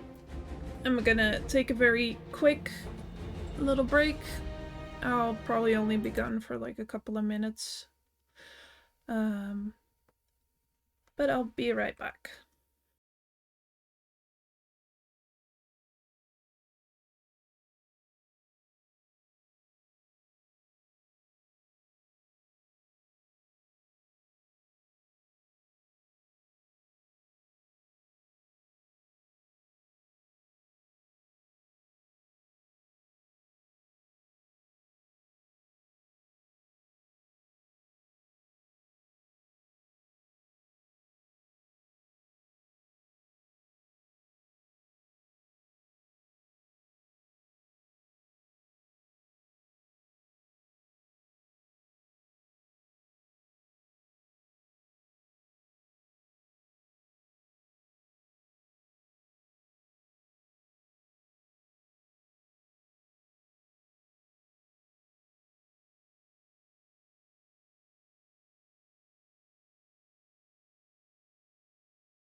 Alright, I am back. Let's head on over to the live screen and complete this quest. Thank you, thank you.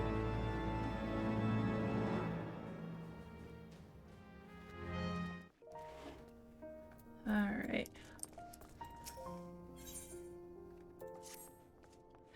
The Soleil was eastward bound, so I sent word to Camp Cloudtop on the off chance the airship passed nearby. Sure enough, Lady Laniette informed me that it has been sighted by her scouts. Then the Archbishop is somewhere in the Sea of Clouds? Or was, not long ago. The airship has not been seen since it disappeared into the northern reaches near the Blue Window. Alas, because the region is firmly held by the Vano and not easily accessible from Camp Cloudtop, House Leonard has yet to establish a foothold. We will need not only an airship, but a captain bold enough to risk the beastman's wrath. I think we both know the perfect candidate, Dwache. Let us pay a visit to Master Garland at the Sky Steel Manufactory. I see. Then I will take my leave for now. There are other matters which require my attention.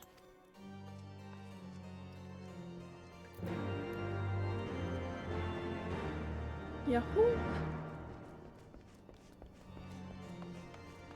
Man, Sid must be like, you only ever come to me for favors. You never talk to me outside of that. Am I not important to you?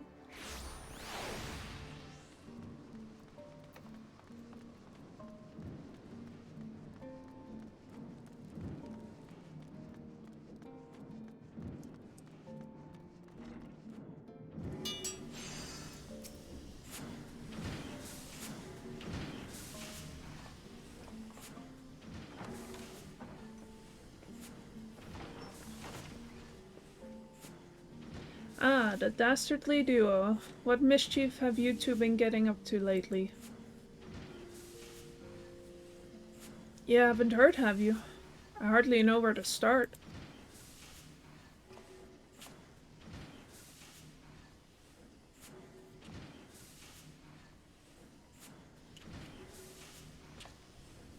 He was a good man. Sid, have you ever heard of Az's Law? The Archbishop spoke of it before he fled. No, but it's probably some source of phenomenal cosmic power that's the key to his plans. From what he told Dwache, the Asians tried to tempt him as they tempted Gaius with the Ultima weapon. Even if he spoke true about playing along, I can see him attempting to seize it. As if we needed another reason to pursue him. Well, I'm convinced. The Enterprise is at your disposal. Come to the airship landing when you're ready to depart.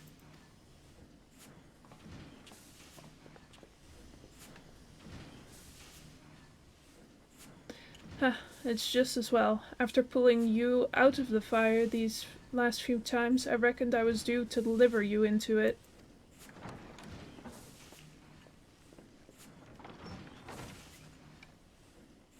I like Sid, he's a good dude.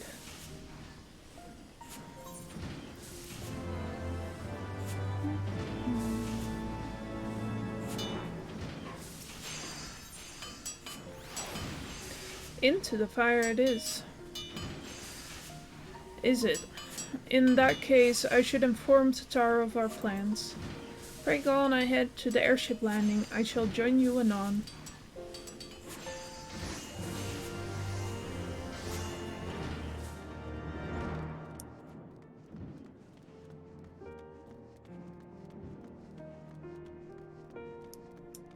That I shall.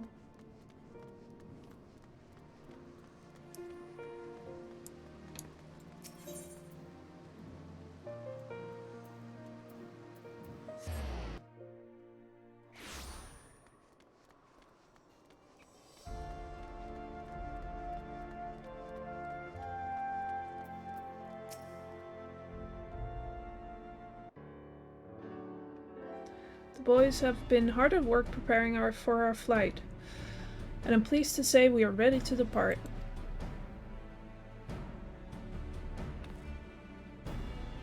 That is, as soon as a certain... Ah!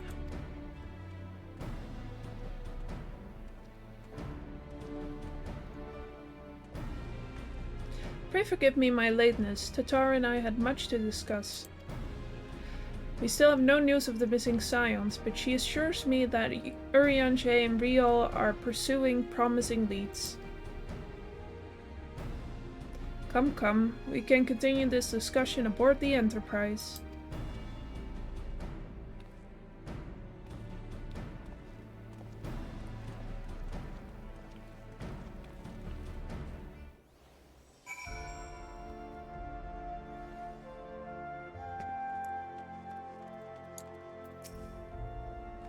The others are waiting for you aboard the Enterprise, Dwache.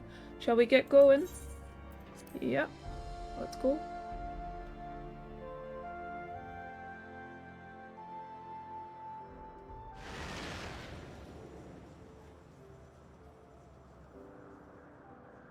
To the northern reaches of the Sea of Clouds, where countless isles yet remained uncharted.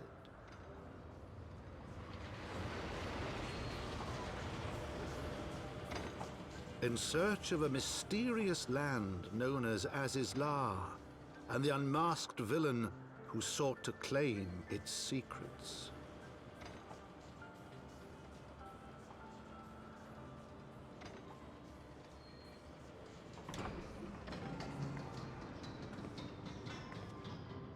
Oblivious to the new threat which followed in their wake, they came.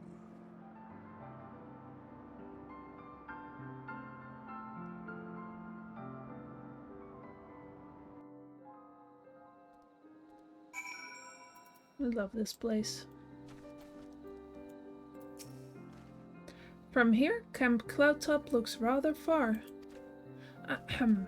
Be on your guard, Dwache. The Vanu could be anywhere, even watching us as we speak.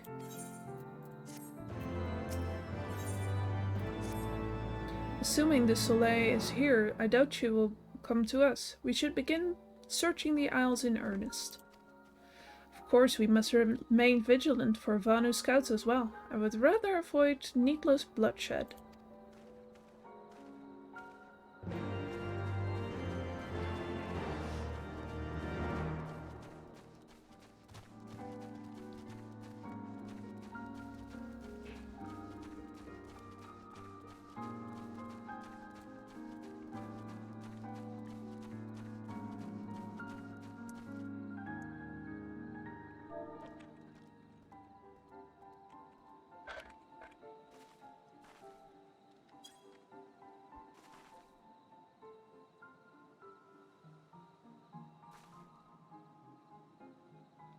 You search the skies for the Soleil, but see nothing resembling the missing airship.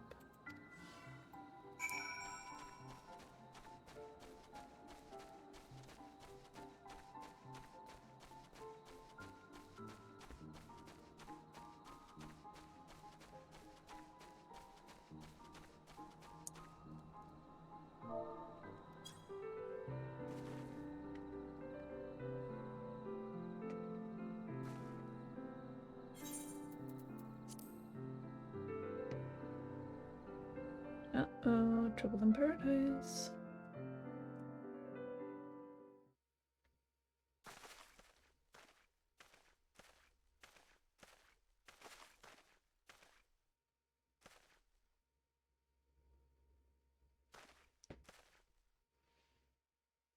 Mayhap this effort was doomed to failure. Begs mercy of Netherlings, does not fight, does not wish to die. Was that a Vanu being attacked? But by whom?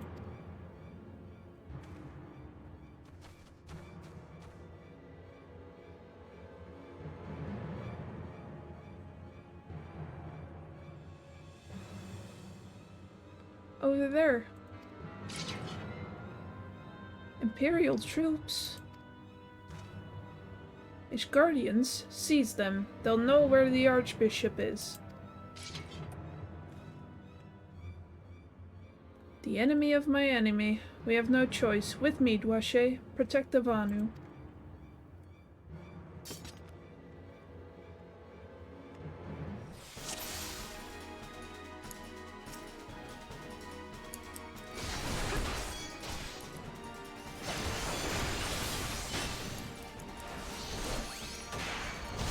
Alright, I don't have that ability yet.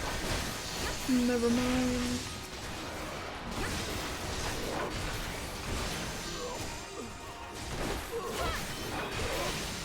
Taliag, protect me!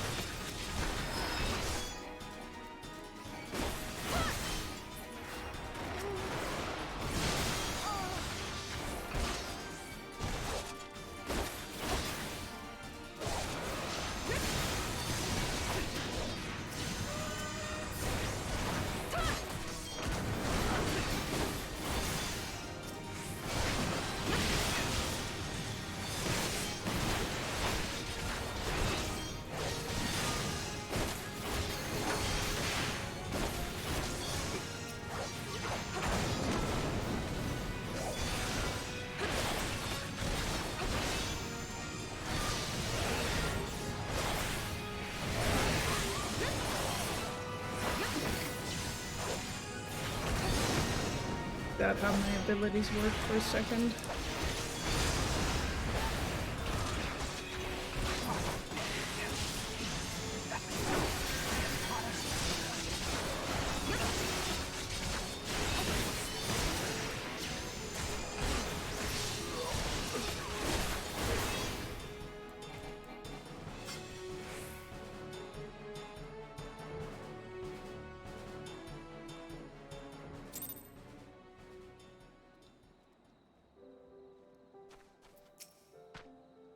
Netherlings save Lonu Vanu from certain death, showers Netherlings with thanks like summer squall.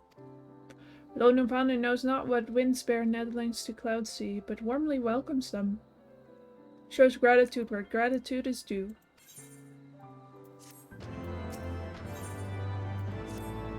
Lonu Vanu owes much and more to Netherlings. As saviors, as heroes, Zundu welcomes you. To village we go, to the north. Come, come. Oh, so sweet. So the Guardians were searching for the Archbishop and believed that the Vanu knew something about his whereabouts. Methods notwithstanding, they may have had the right of it.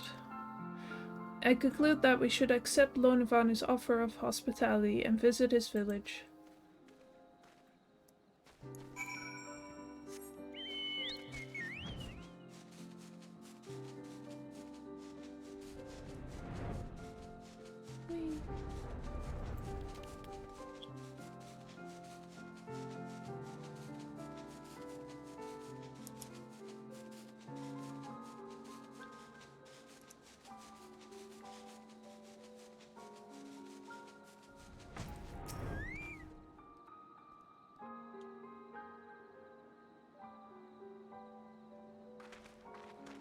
Like breeze guides leaves to rest, come and lay down your burdens, Netherlings. Lonu Vanu throws wide his arms in greetings.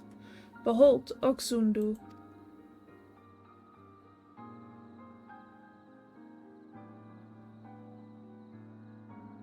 A far warmer welcome than the one you received from the Vundu, I think. Ha, Vundu bluster and blow hither and yon. Sound and fury like aimless gale. Eh? What unseen lightning begets such thunderous report?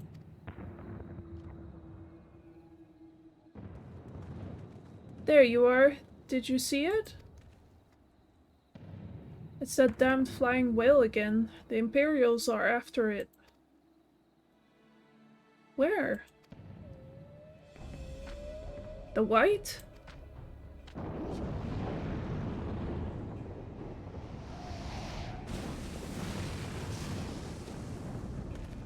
He's wounded.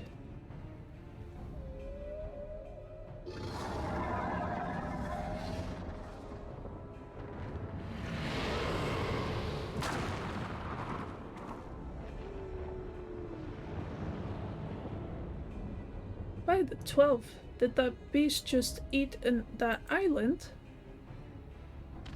Oh, insatiable wight, oh, devourer of worlds, why must you torment us? Bah, Lonu Vanu wastes no more words on his unfathomable deeds. Come, Netherlings, come and break words with Chief of Zundu.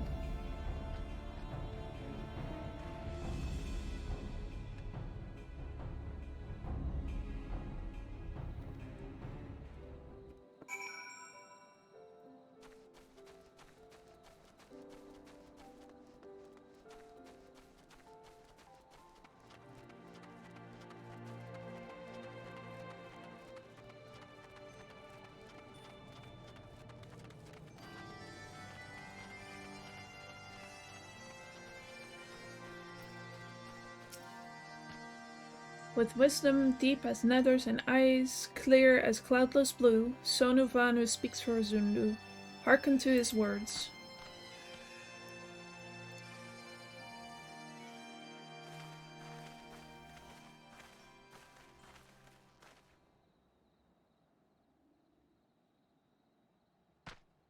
Netherlings deliver Lonu Vanu from the claws of steel-shod fiends and prove nobility. He knows not to ignore zephyr winds and brings before you with all haste. Soft rains to soothe the hearth and sunshine to warm. Gratitude of Sonu, chief of Zundu, is boundless. We are honored to meet you, Chief Sonu. I am Alphino Leveilleur, and these are my companions Doache Mumafe and Sid Garland. We are come in search of an airship, a flying vessel of the Nethers, which we believe is somewhere in the Cloud Sea. Ah, like to black steel-shod contraption from which you saved Lonovanu? Alas, no. That ship belongs to the Garlean Empire, an old enemy of ours, though not the enemy we are looking for at present. The men we seek wear armor of purest white and are led by an older man in white robes. Wait, Lonovalo heard tell of these Netherlings. You do? Are you certain? As sun rises and falls and returns, we are. Zundu scouts can testify to words of Lonovanu. Aye, aye. Winds carry purpose of Netherlings to our ears as well. Netherlings see key to Asisla. Very poetic. Now we're getting somewhere. Tell us, Chief Sonu, what exactly is this Asisla? Beware, Netherlings, for blackest clouds portend greatest dangers. Look not into the heart of tempest. There lies ancient birthplace of sin, home of forbidden secrets. To speak more is to call the wind. But the white devours isles where key is kept. Deep within bowels of mighty Bismarck it lies, beyond reach of the foolhardy. And beyond ours. Rejoice not in his gluttony, Lonovanu, for as stone gives way to water and wind, all yields to the white. This he knows, Chief Sonu. Madness of Vundu bodes ill for all Vanu.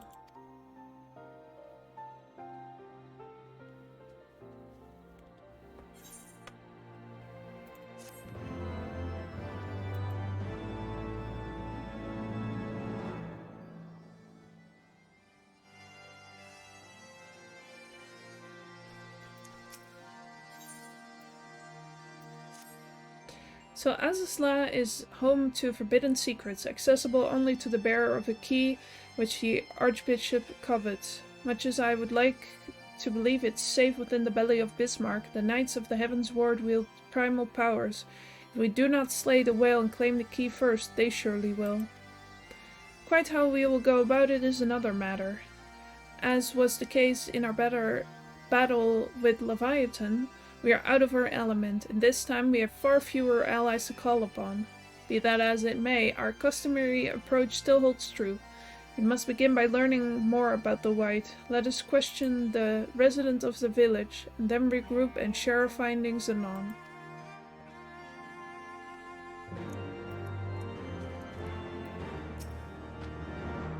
Netherlings seek knowledge of the White, then speak with Kunuvali, foremost keeper of tales. But neglect not to present self with humility and respect. As sun yields to moon and moon to sun, Netherlings must greet Kunuvali with a bow.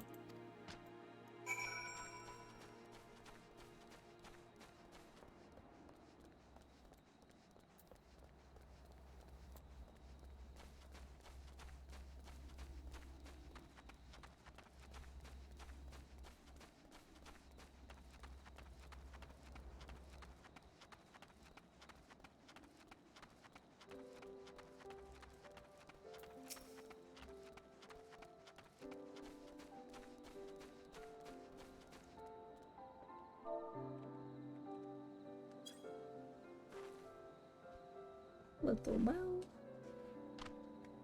Zephyr winds at your back and sunshine to warm your brow. Travelers from below, Kunuvali, keeper of tales, hears your words and she remembers. In times long ago, in lands elsewhere, before even the Cloud Sea, the White is one amongst many. Newborn, he swims beside his many brothers in seas of endless water. But hated the white is, for his brothers are purest black.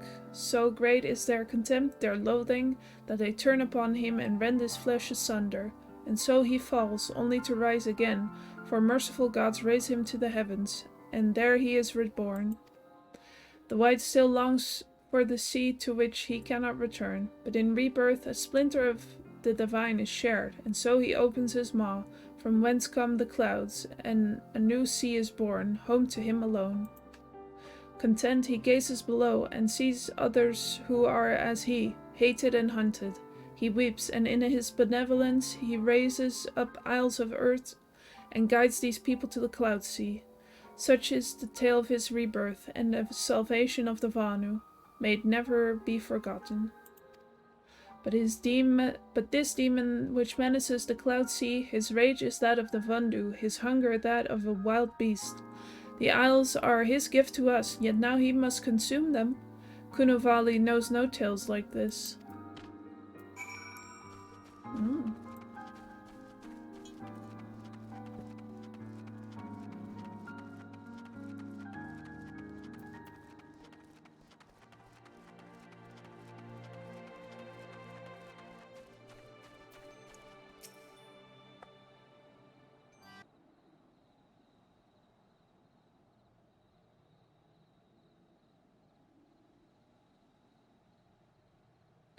So, according to the Vanu, the Sea of Clouds and the Floating Isles were gifts from Bismarck to his people.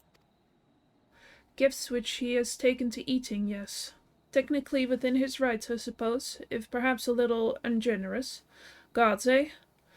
But what of you, Atheno? Did you learn aught of value? Alas, no. That is, unless you have an interest in the intricacies of Vanu sky fishing. Sky fishing? My gods, that's it. Alphino, my boy, I could kiss you.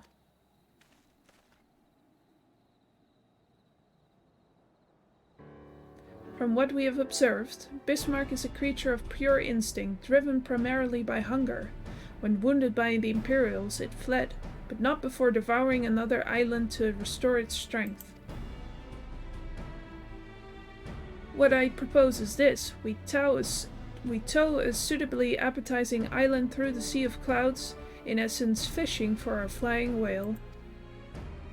Once we draw Bismarck out of hiding, we shall use dragon killers to fire grapnels into the beast's hide and reel it in close, enabling our resistant Icon Slayer to engage it directly. Bold plan, Master Garland, but an exceedingly dangerous one. Should Wache fail to subdue the creature, she would almost certainly be eaten, along with the rest of your appetizing island.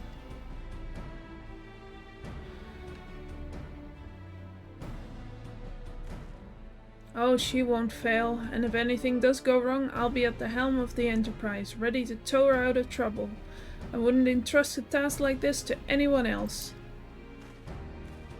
Nor I. I trust you have no objection to my joining you as well. Not at all. The more the merrier.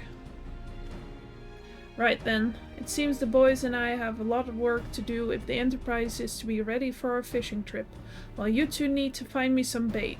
Not just any island, mind. I want a mouthful of most.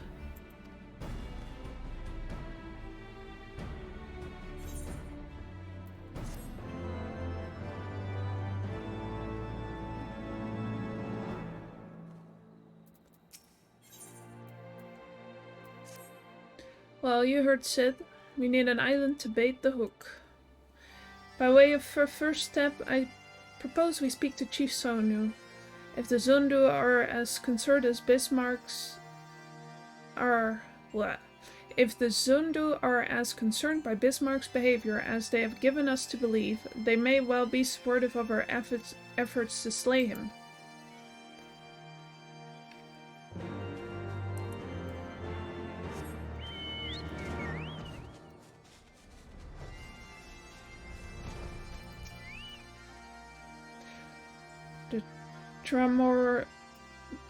Tramontane is upon us. The white feasts, and the Vunder rejoice in his carnage. Hear me, Chief Sonu. This creature which torments you now is not the deity who raised up the floating isles and made gifts of them to you. He is a perversion of your beliefs given form by the Vundu, a false savior who consumes what he should rightfully safeguard. Yet it need not be this way, Chief Sonu. We have the power to strike down this impostor, but we must beg you an island to see it done. Moats against the tempest, in vain do they struggle. Yet who is Sonu to speak of what may be? Perhaps even the Tramontane can turn to the Ponente. Very well, Netherlings. When you are ready, tell Zundu scouts what manner of island you require, and they guide you to it. We shall not fail, Chisonu. On that you have my word. Come, Dwache, let us see how Sid's preparations are progressing.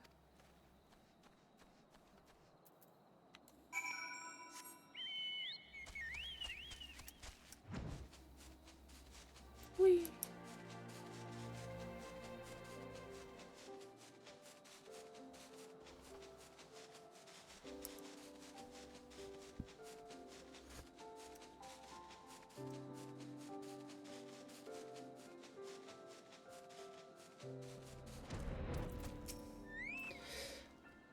Our Ishgardian friends have furnished us with dragon killers and ammunition, and have taken the liberty of procuring a Magitech field generator as well.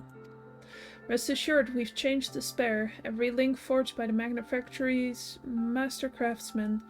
If you've any lingering doubts as to their strength, know that they were originally intended to bind dragons, and were not found wanting.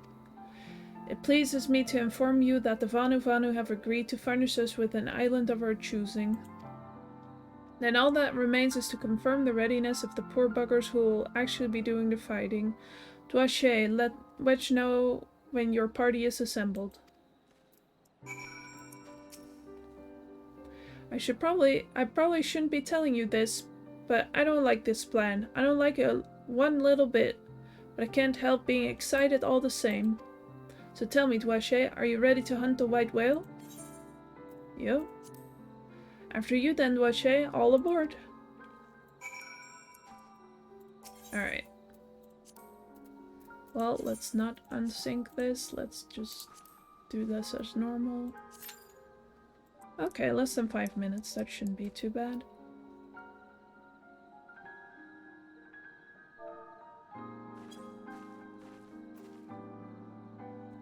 I've had it differently in some other trials.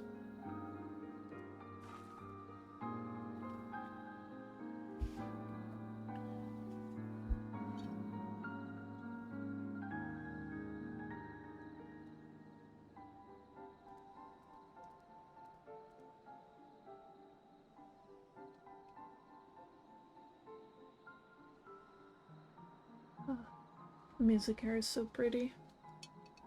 I love it.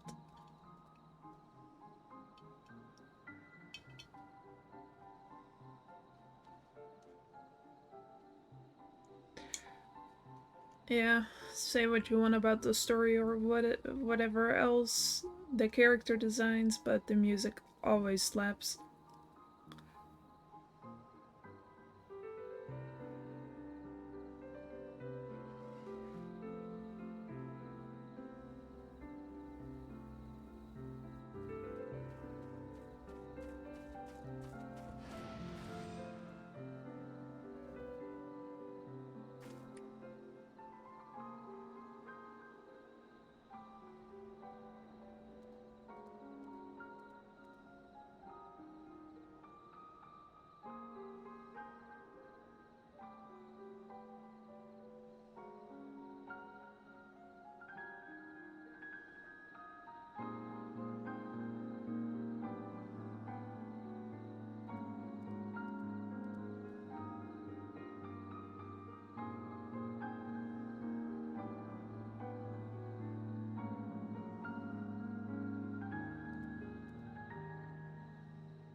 Never mind what I said before. If this waiting doesn't take an eternity, we can probably finish the main story for Heavensward next stream.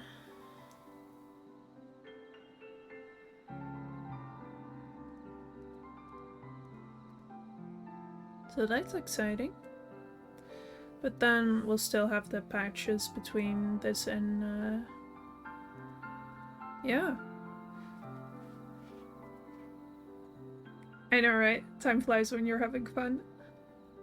And it also helps when you're super over-leveled, so... You know, usually the dungeons take like at least 20 minutes, just because you have to actually fight everything, but I just blast through them. Stormblood's probably gonna take a whole while longer, because I can't just brute force those.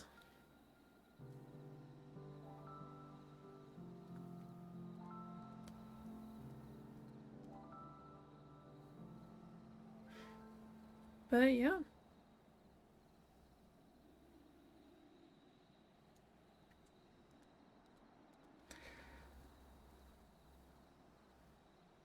I am looking forward to getting to Stormblood though. I feel like for me it's...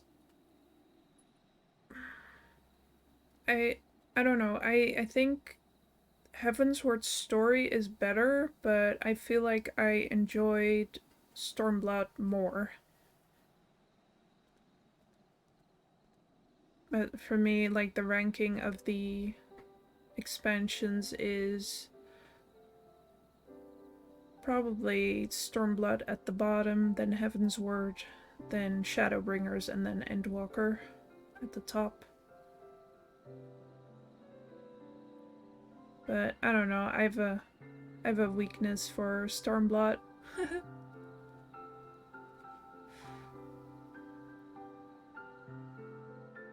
And, you know, sometimes you just love something that's not as good as something else for no particular reason.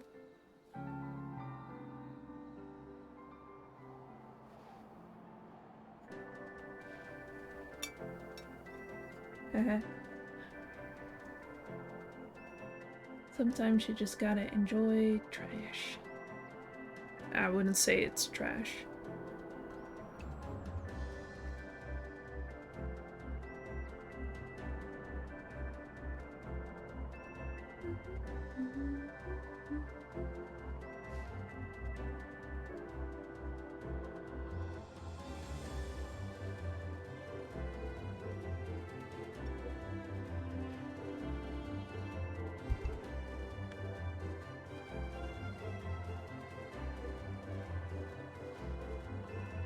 Yeah, sometimes garbage is all you need.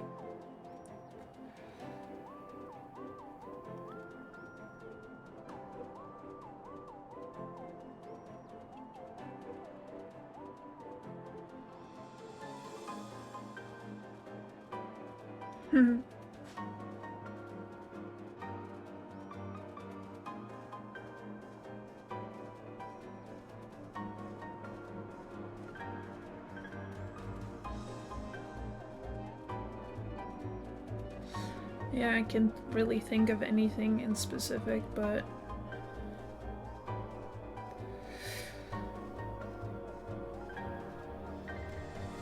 sometimes you don't want your brain to be stimulated by anything, you just wanna watch something, or read something.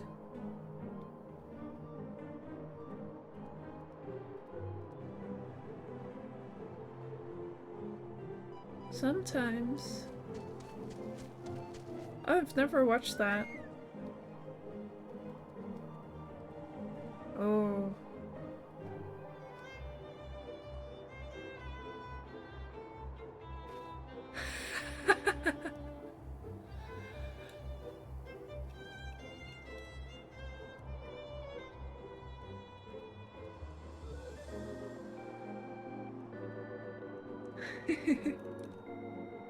Yeah, it doesn't need to be good, it just needs to be fun for you.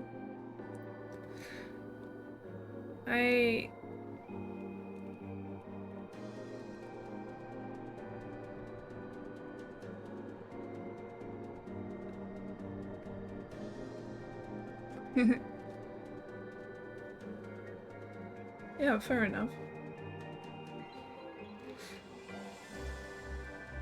Well, I do enjoy The Untamed, even though I have yet to finish all of it. That's also a C-drama. I don't know, I've noticed that in like what little other clips from C-dramas I've seen. Yeah, it's pretty good. Even though it does have the, like, especially in the beginning, it does have the occasional, like, really badly overacted, you know? Like the, what? What could you possibly mean? It does suffer a little bit from that, but I don't know, I think it's fun. Ice Fantasy, now I'm gonna look it up. Yeah.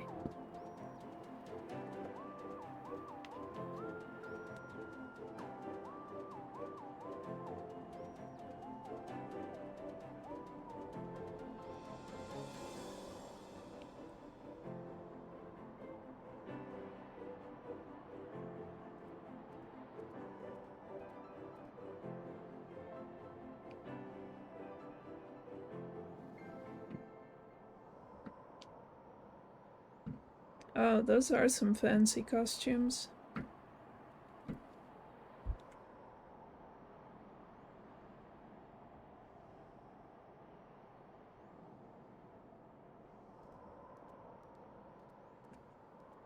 It looks fun.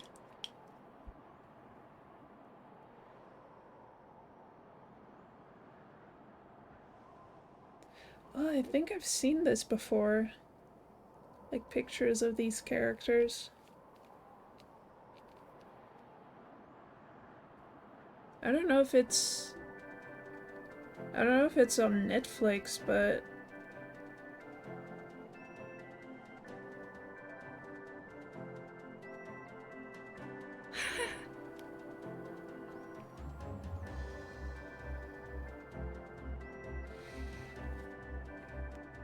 ah, yeah, I might have seen it back then.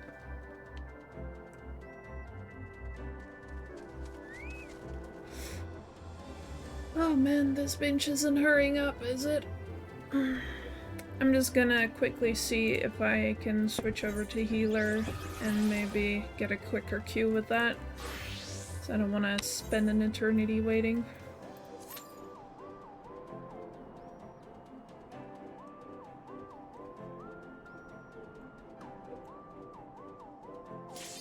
Yeah, there we go. Look at that. Insta-queue. Fucked up.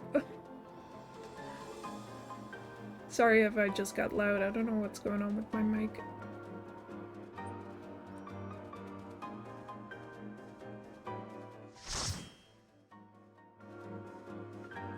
Son of a bitch. This was a bad idea. To play this as a goon. Never get to play the Dragoon. Only got to play it in one trial.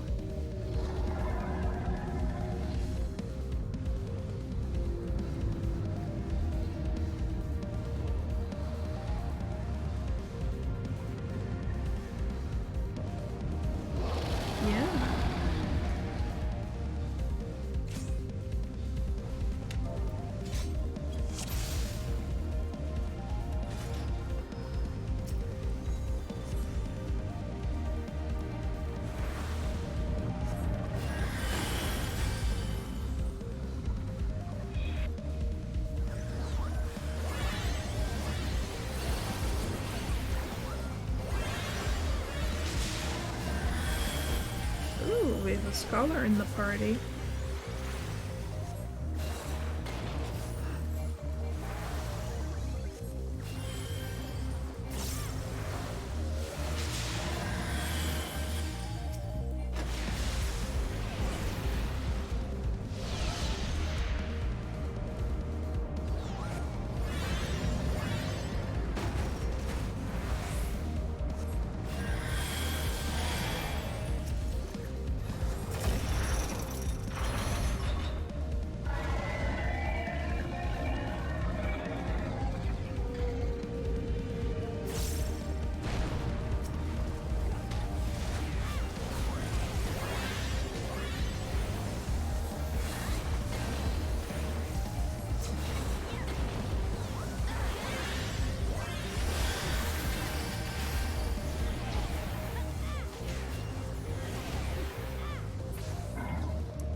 so mad.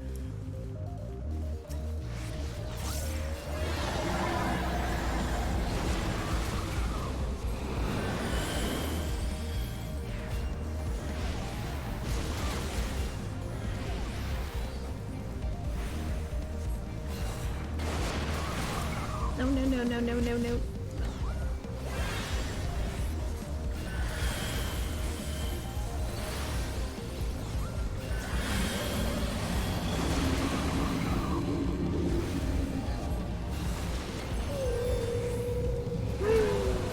There I go.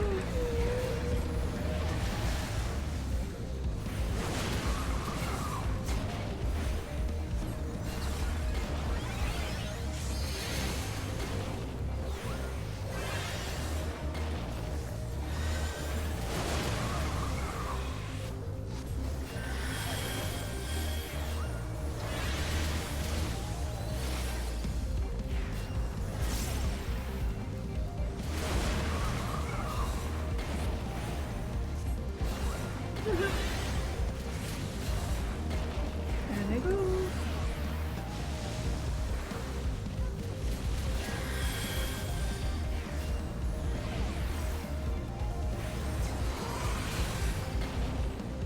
All right.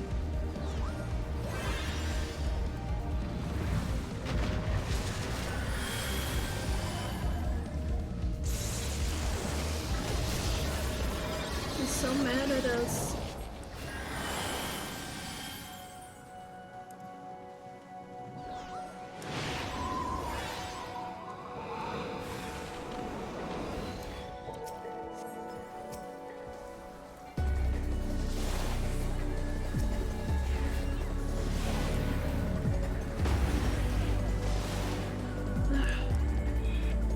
Come on now.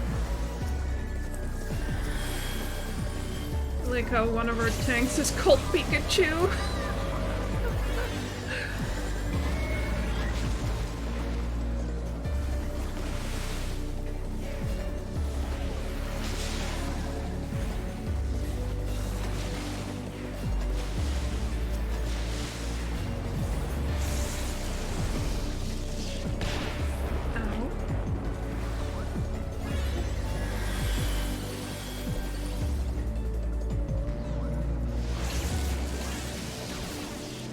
Oh, shit.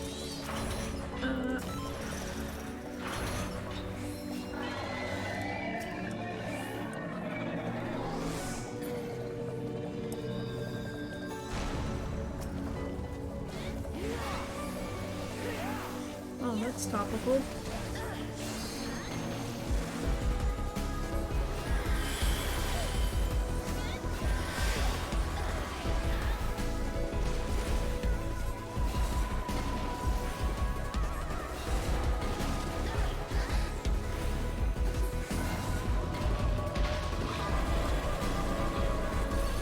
Oh, our first tank fell off.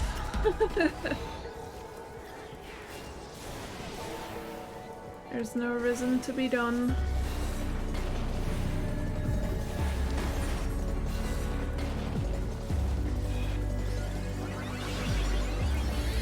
I can sort it in the middle of combat.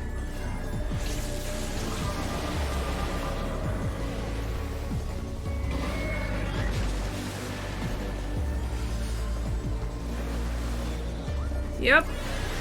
And if they fall off in these trials, they fix this in later, but they're just gone for the entire thing. You can't res them.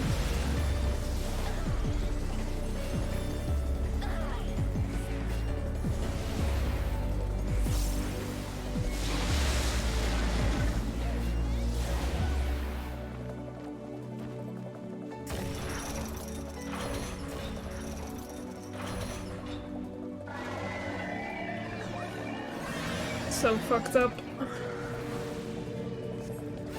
At least we have people who know what they're doing. Yep, get his ass. There we go.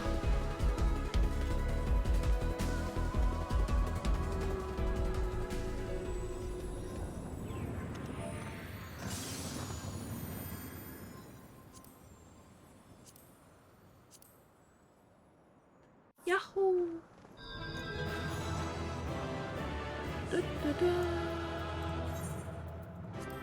Oh, oh, guess nobody wants a recommendation. Goodbye. Alright, alright. Should I pause this cutscene for till you get back? Or will you watch it later?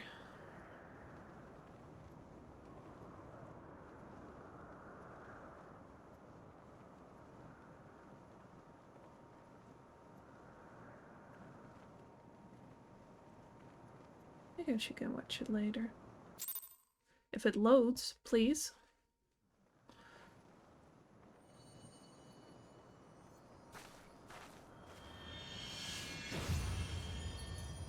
Yahoo, our key.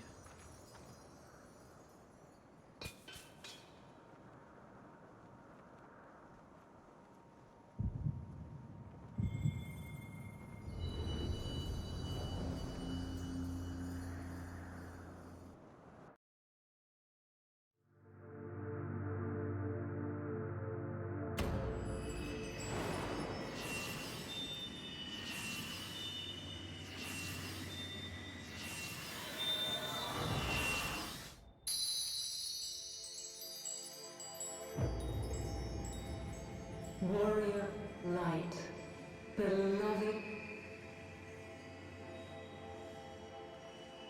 Eidolon, all made darkness, light to none known. Hark,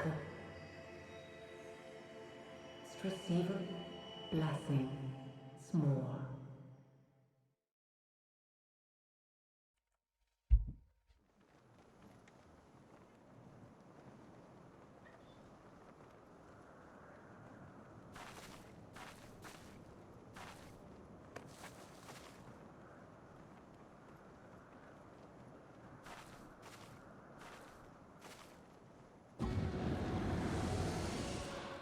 Here's the cockblock crew. So falls the Lord of Mists, as did all others before him. How many times does this make, Warrior of Light? Ah, how much you have grown, far beyond the limits of mere mortals. She has what we seek.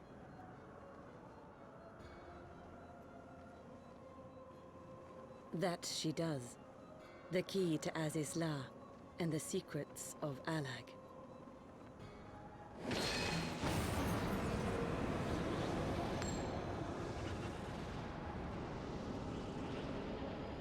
I see you have regained the blessing of light, albeit at a fraction of its former strength.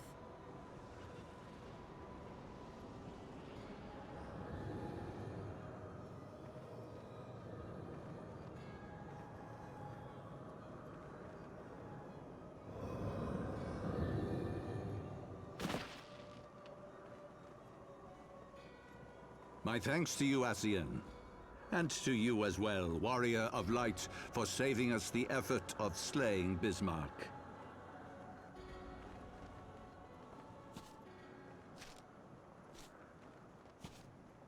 Now that the key is within our grasp, the path to the heavens shall at last be laid bare.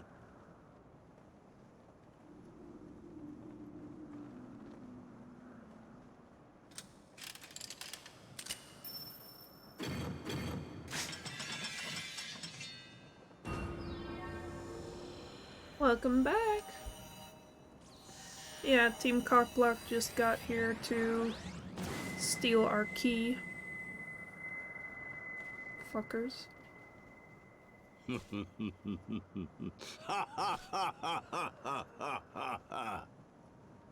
It does have a nice villain laugh though.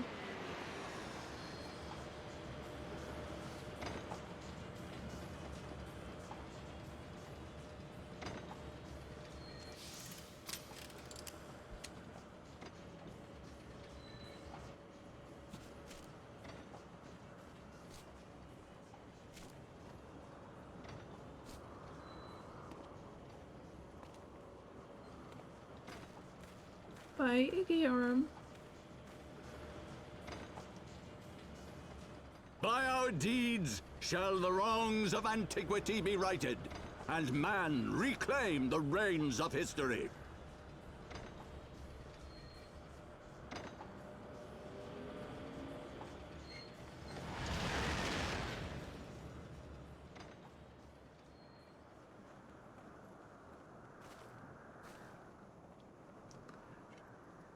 Son of a bitch.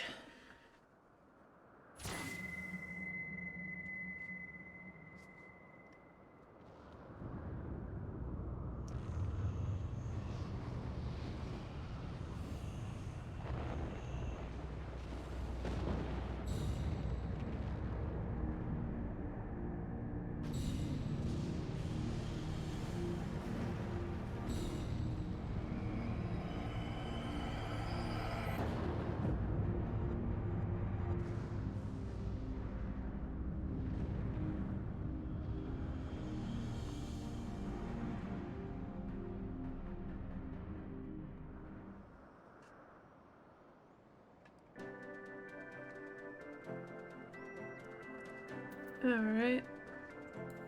Dragoon time. Forgive me, Dwache. Had I known what was happening, mayhap I could have done something to stop them. Alas, Wedge and I were still sealed within the engine room and heard naught of the struggle until it was over. And now, for all our effort, the Archbishop holds the very thing we sought to keep from him. But all is not lost, for we yet live, and we know their destination. Let us give chase and bring an end to their machinations.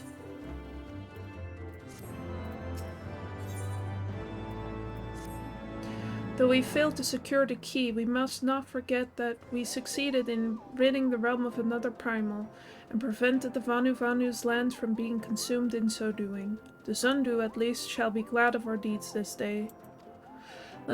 Let us go and inform Chief Sono of our victory. Sid and the others will need a moment to tend to the Enterprise besides.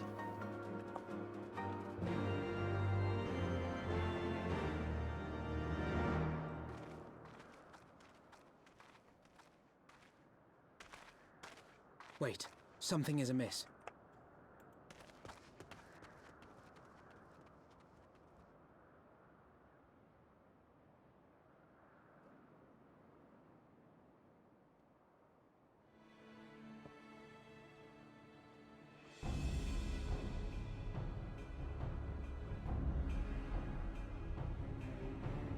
Imperial troops.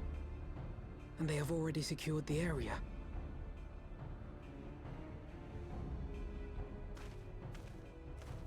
Reveal yourselves at once!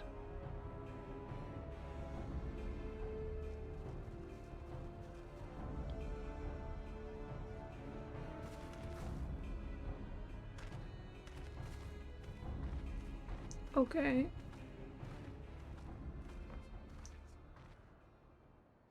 And there I was, expecting more beastmen. Who are you?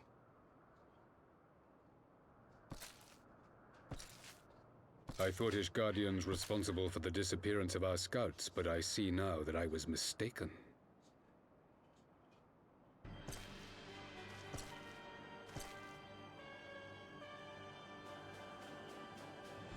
Just Nice as helmet, Wire doofus. observed, the Warrior of Light is wont to appear at the most inopportune times. The Warrior of Light? She who bested Van Baelsar? It would seem that the famous hero of Eorzea seeks Azizlar as well. Hardly unexpected. The secrets of the Allagan's power to bind icons to their will could scarcely fail to interest the scions of the Seventh Dawn. You know as well as we what will ensue should these insatiable creatures be allowed to roam free. That their very existence threatens the life of this star. We but disagree on the solution to the problem. Genocide has ever been the Empire's favored recourse. And that is why we will continue to oppose your every attempt to claim Eorzea. You do not hesitate to speak your mind, even when your every word could be your last. Alas, your sentiments betray the narrowness of your view. The fate of Eorzea and its inhabitants is of little concern next to the fate of the world.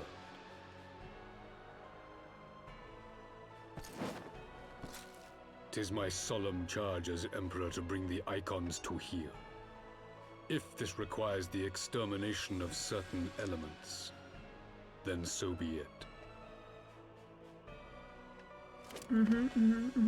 Okay.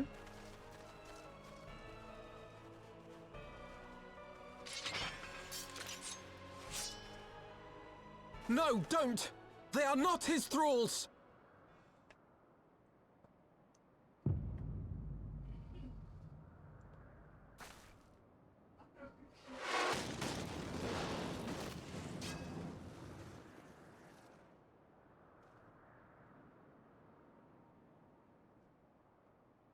Where did that come from? Take cover!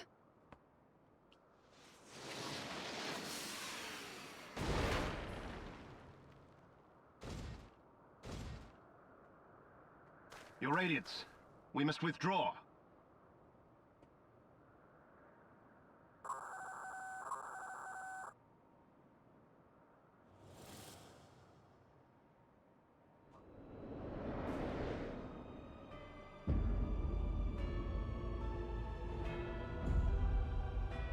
Nice.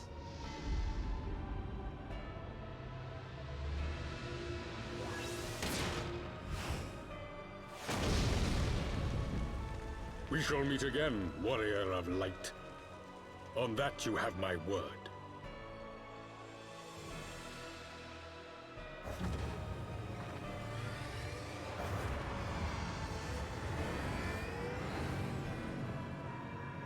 Run away, coward.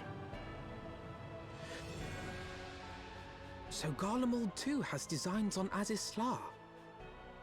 But why would the Emperor himself elect to lead the expedition?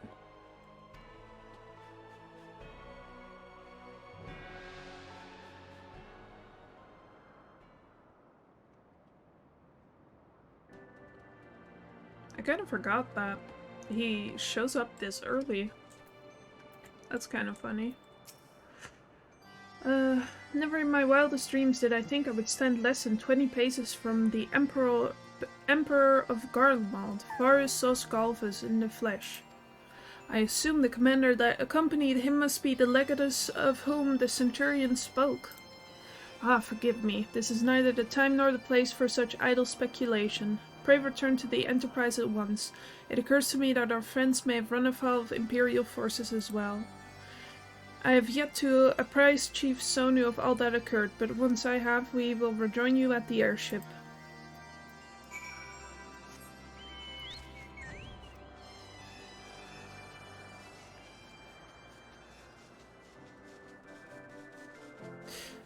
Yeah.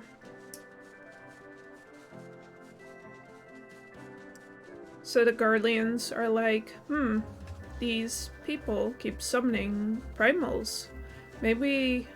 Should we maybe stop, like, intruding on their territory? Should we maybe, like, stop, making them anxious and scared? Nah, let's just kill them all. That seems like a solution. Dummies. Oh.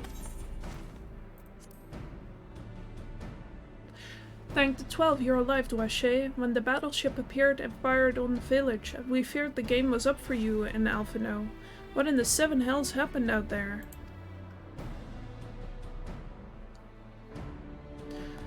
First the Archbishop turns up with an Ashen in tow, and now the goddamn Emperor pays us a visit? What is this, a procession of notable bastards? Who's next? The Keeper of the Seventh Bloody Gate?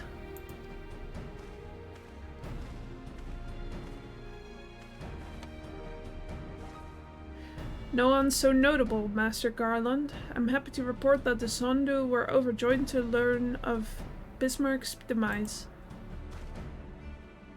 Chief Sonu sends his warmest regards to Ashe. There was much talk of westerly winds.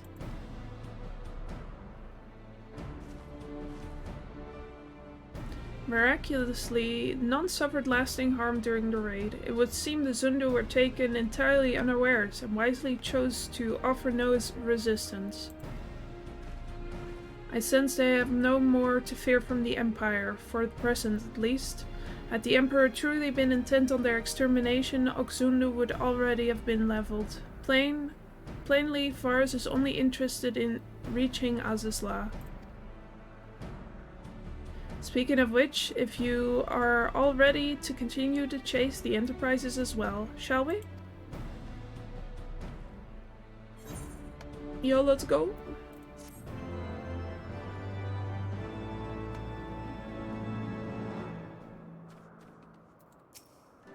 Oh, not Alphino. Sid.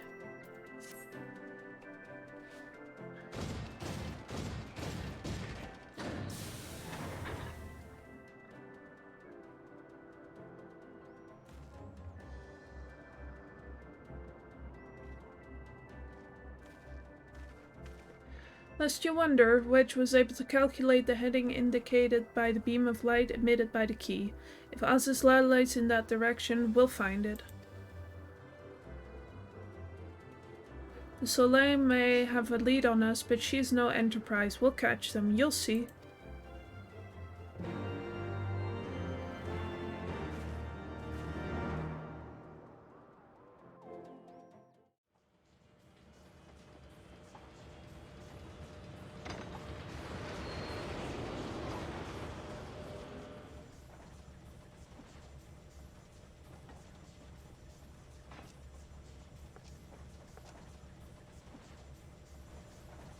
I did not think that I would ever have occasion to pilot a suit of Magitech armor again.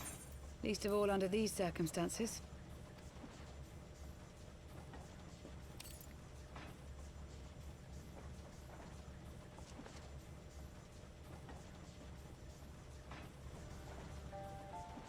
My full name is Lucia Go Junius, and I was born a citizen of Garlemald.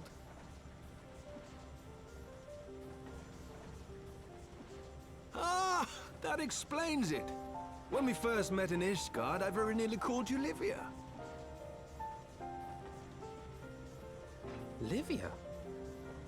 Livia Sas Junius? The tribunus who served under Gaius van Baelsar?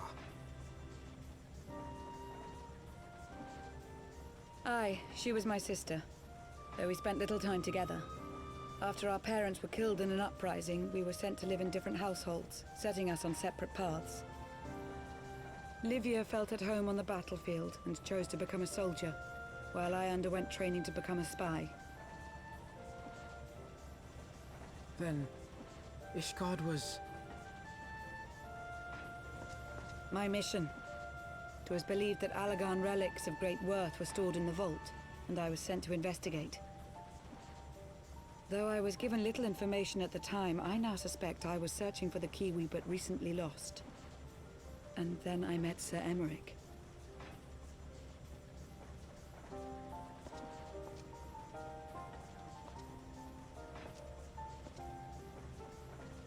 'Twas his usefulness to my mission which prompted me to approach him, but I soon found myself drawn to him for other reasons.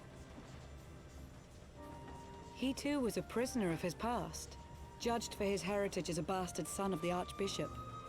Yet unlike my sister and I, he did not curse his fate. He simply rose above it. In time, I came to realize that I had found a man worth following, and a new home besides. And when I subsequently confessed all to Sir Emeric, he was good enough to accept me into his service. I do not question your loyalty to Sir Emeric. 'Tis your loyalty to your sister which concerns me. I have long been of the opinion that those who dwell in the past risk losing sight of their future. My sister fought for her convictions and for those she held dear. So do I. So must we all.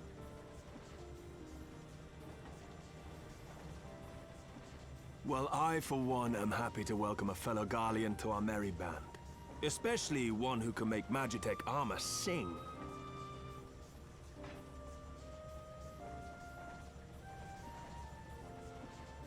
Chief, we should be getting close. Once we break through those clouds, we'll be right where the light was pointing. Right where Aziz's Law should be. Hold on, everyone!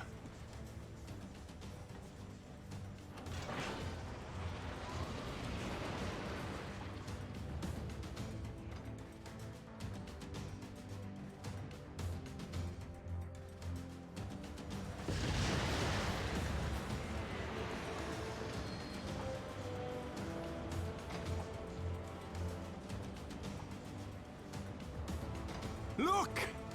I think that's it!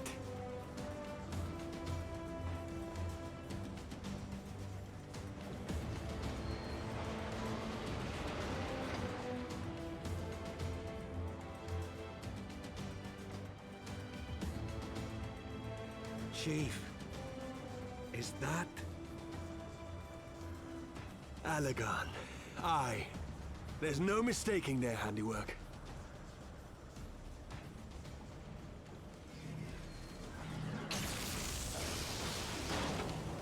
What was that?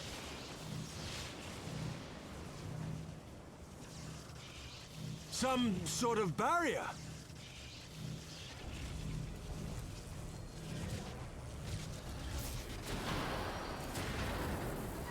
She won't hold, Chief! She's breaking up! I've lost the auxiliary propeller! Sid, it's no use! We must return to Ishgard and find another way! God damn it all! Why do the Alagans always have to make everything so bloody complicated? That's kind of their thing.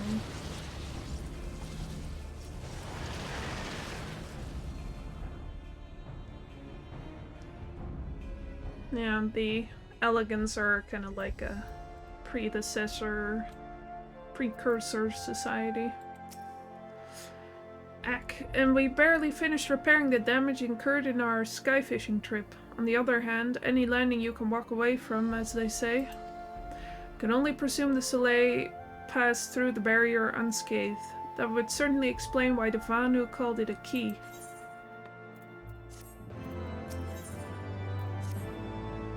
Assuming Sid is correct, and I have no reason to think he is not, the Vanu's key is required to pass through the barrier protecting Aziz's Law.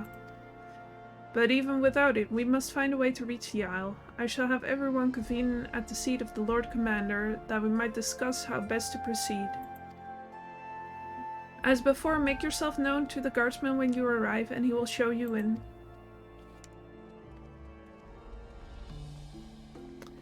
Okay.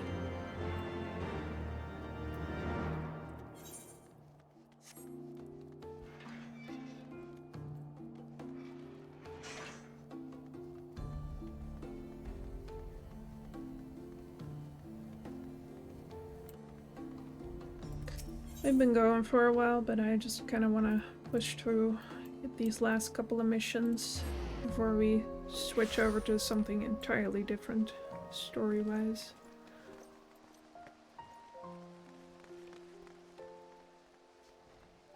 So we have enough time to finish it up next stream.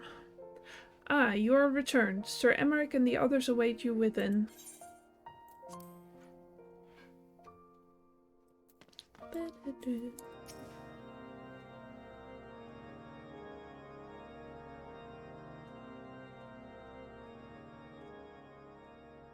In summary, the Isle owes its lofty position to the industry of the Alagans. And we can be all but certain that the Archbishop and his cronies are enjoying the view from its top. Yeah, I've been drinking tea. I see. Thank you, though. If we are to join them, we will first need to pass through the Isle's etheric barrier, which is, alas, more powerful than most. Powerful enough to make a mess of a perfectly good airship at any rate. As far as I can gather, the barrier mechanism draws ether from the surrounding environment and polarizes its elemental aspect to produce what is, in effect, a wall of lightning. It seems plain that without the Vanu's key, any attempt to reach the Isle will end in failure. Alas, the key was careless enough to leave without us, and I don't think the Vanu keep a spare. Master Garland, based on your experience, is there no other way that we might breach the barrier?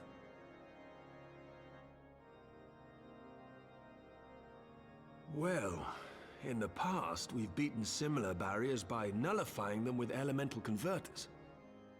But the one we're up against this time dwarfs aught we've encountered before. The Enterprise simply isn't large enough to bear the requisite amount of crystals.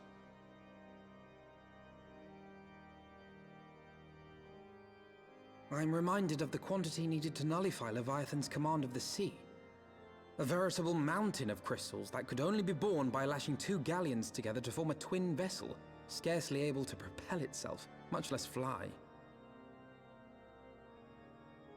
That said, we're not without options. If it isn't feasible to nullify the barrier, we might try piercing it. How? We create a ram of condensed ether and mount it on my ship. There's just one problem. I don't have the faintest idea how to build one.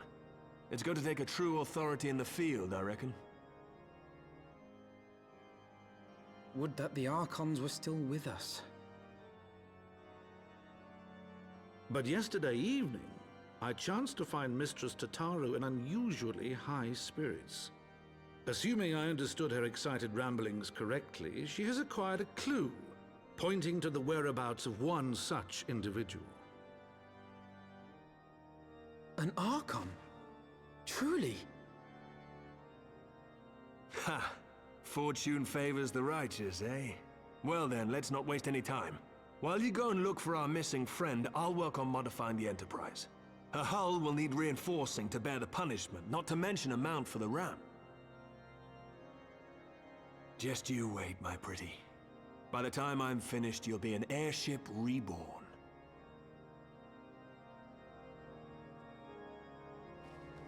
Yahoo!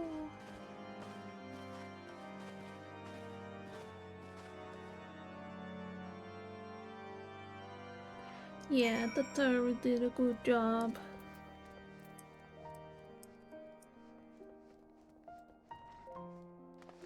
Tataru, my friend Tataru.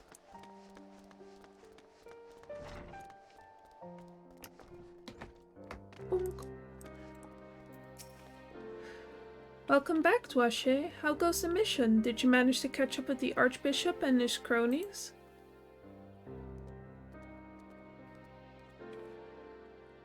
So you finally arrived at Azizla, only to find your way barred by some sort of barrier. Typical. But it's not all bad news. I've made progress with the search for our friends. Don't worry, Dwache. We'll get to Azizla yet.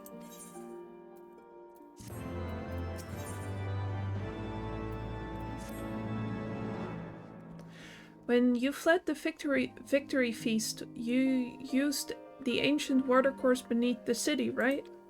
Well, shortly after things went back to normal in Ul'dah, I asked Marshal Terrapin to have the tunnels searched. A logical place to look. It was there that you lost contact with Minfilia, Thancred, and Y'shtola, was it not? Dare I ask what the Marshal found? I don't actually know. Pippin's message just said there had been a discovery, and that we were to come to the Hall of Flames at our earliest convenience. I dare not think what it might be. Well, we shall depart at once. Tataru, let Urianger know to join us in Ul'dah. He will wish to be present as well. Yes, sir.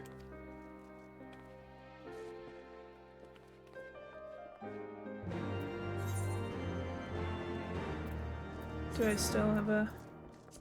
I sure do have a teleportation ticket. Whoop.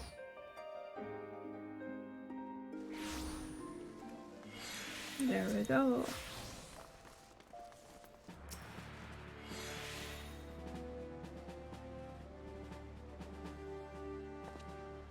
We are grateful for your assistance, Marshal Terrapin. You saved her grace and father both. 'Tis the least I can do to repay you. Forgive me my impatience, Marshal, but your missive mentioned the discovery. Yes, of course. As per your request, I had my men scour the waterways. Almost immediately, we encountered a difficulty. An entire section of the tunnel had collapsed. With the mineral concerns cooperation, however, we were able to remove the rubble, which yielded the battered bodies of a dozen crystal braves. Go on. Be at ease, Master Alphino. Your friends were not among the deceased. That alone is cause for hope. And then there's this. Y'shtola's wand! I had assumed as much. If I may, Marshal.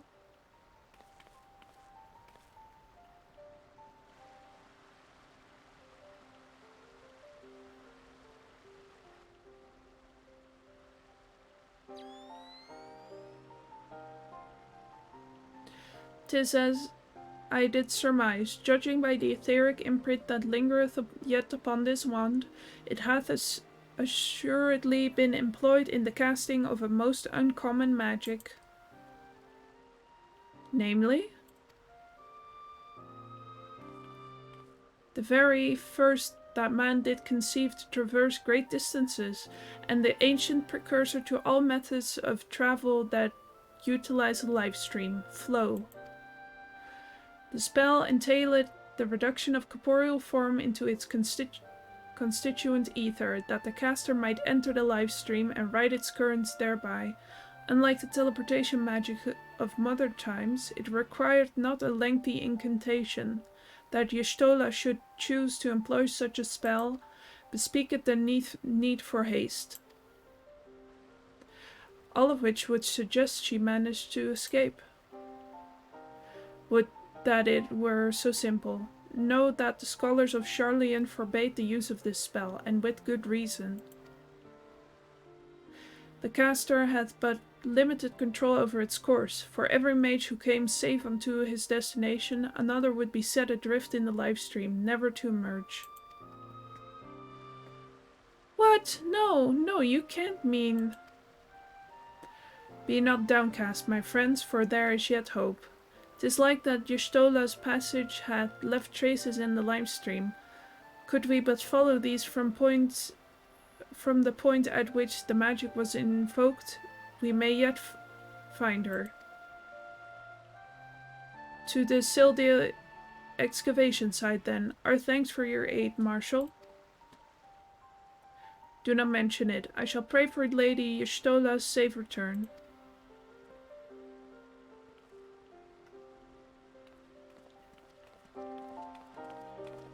I love her little steppies.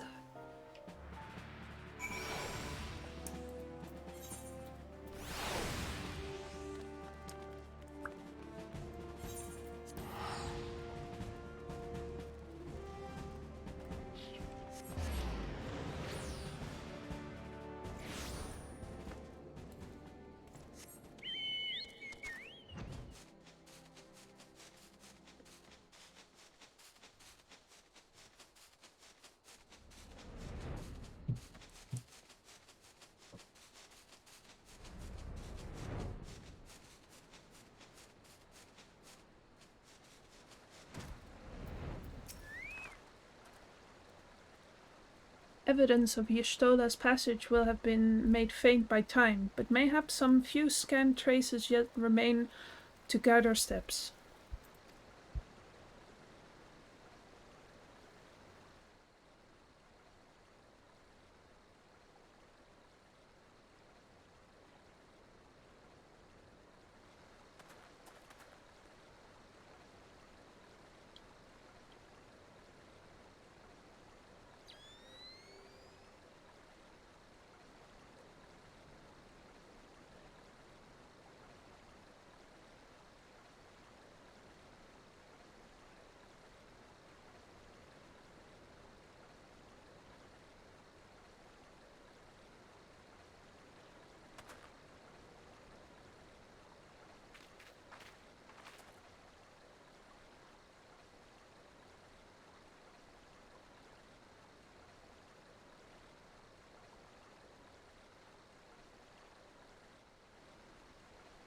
What does it all mean? The trail leadeth to the north and east, unto the bosom of the 12 wood. Are you certain? Aye, there's no mistake. Thither hath Y'shtola journeyed. And yet the Gradanians have reported no sightings. We must take this to mean she is still adrift. If it be so, I do fear for our friend. Contrary to its name, the life stream is more akin to a raging torrent.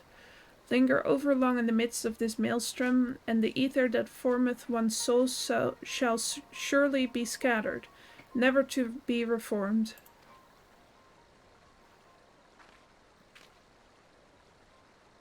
We have no time to waste. Urianger, pray explore all possible options for reversing the effects of this forbidden magic.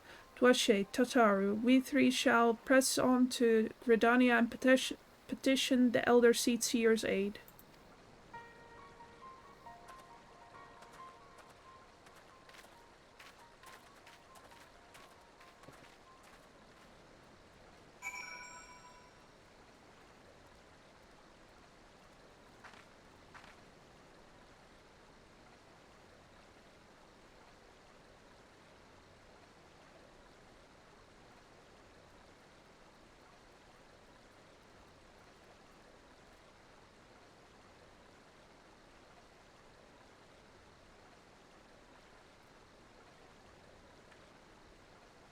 Alright.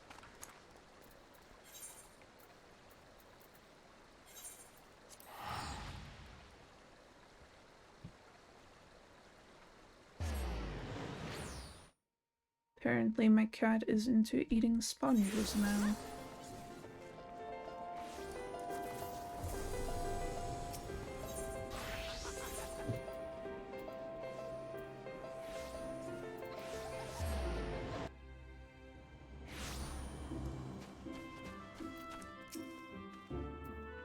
It is said that the elementals perceive the live stream. If, as we suspect, Y'shtola is still adrift in its midst, they may be able to find her. But if we are to appeal to them for assistance, we must needs do so through their chosen, the Pajal. It is imperative, therefore, that we speak with Kani Sena without delay.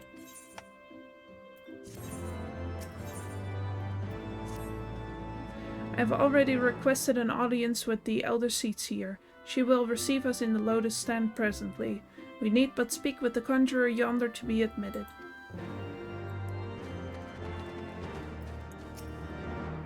The Elder Seatseer awaits. Pray follow me.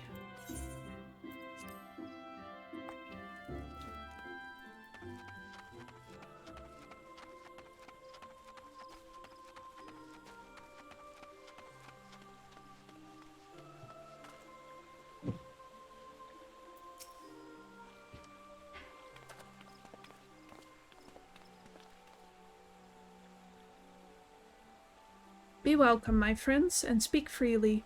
I gather your suit will admit no delay. It will not, my lady. Pray forgive the abrupt nature of our request, but it is a matter of life and death.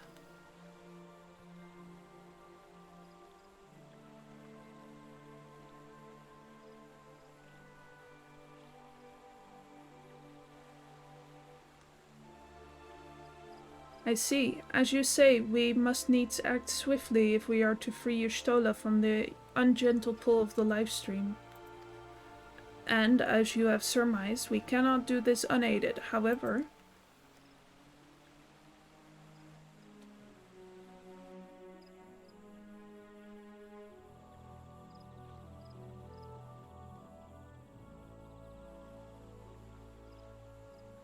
in requesting the Elemental's assistance to find Y'shtola, you must needs be aware of one difficulty. A difficulty born of the fundamental difference between man and Elemental. That being? In perceiving the world around him, man relies upon senses such as sight and sound. For the sake of convenience, he gives names to such things as are near or dear to him. Being formed of pure ether, however, such concepts are foreign to the elementals. Instead, they perceive by observing the ebb and flow of the energies of life. So profound a division cannot be bridged with simple discourse. The elementals' voices stir not the air, and thus reach not our ears, while our words are but wind to them. Though we seers can commune with them through feelings, naught that we can impart will serve to aid them in identifying Y'shtola. Nay, they must needs be presented with ether which is akin to hers, if you could but find a family member. Oh! I know just the person! Y'shtola has a sister who came to live in Gridania. She told me about her once. Oh, that is most fortunate indeed. Pray, seek this sister out then, and bring her to Evershade. There, we shall petition the Great One's aid in finding your lost companion.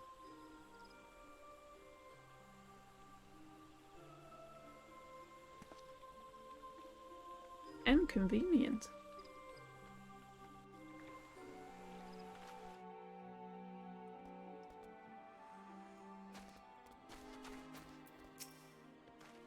If memory serves, Y'shtola's sister is called Imithra.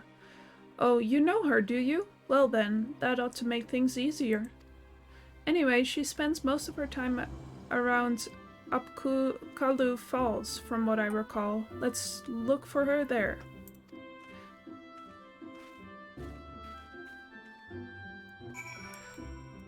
Yeah, it's...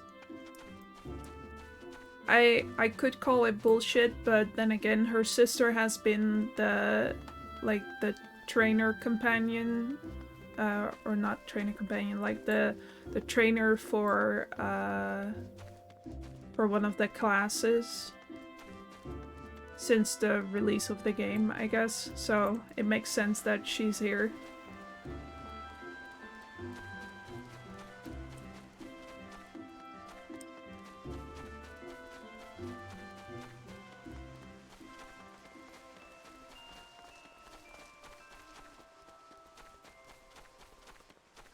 She's the trainer for the summoners.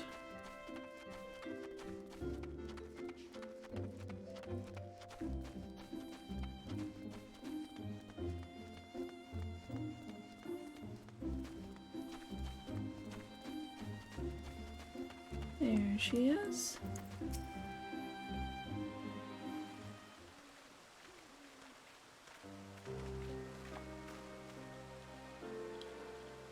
Greetings, Dwashe. What brings you here today? I see you have companions. Lady Imithra, it's an honor to meet you.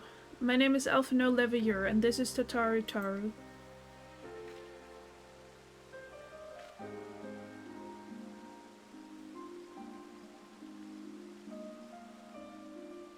So you are my sister's comrades in the science of the Seventh Dawn. When I heard that your people were being pursued, I desperately sought to reach Y'shtola, but all my efforts were to no avail. Now I know why. A forbidden spell of all things, that she should be so reckless. But what's done is done. I thank you for bringing word to me. Needless to say, I should be glad to help. Though we were born of different mothers, our veins course with the same father's blood. I hope that this will be enough for the elementals. Come, let us make for Evershade as once.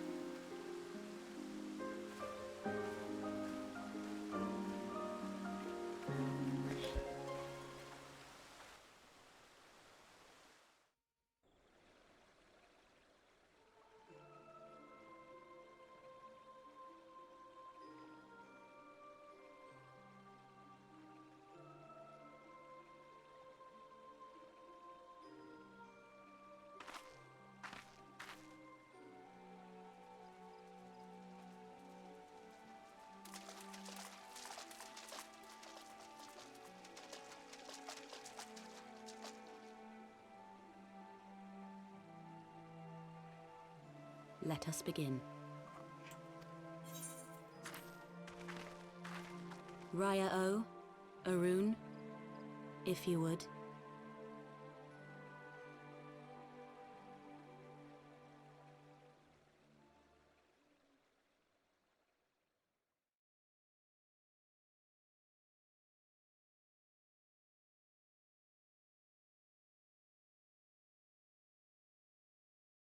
Hearken to me, O great ones.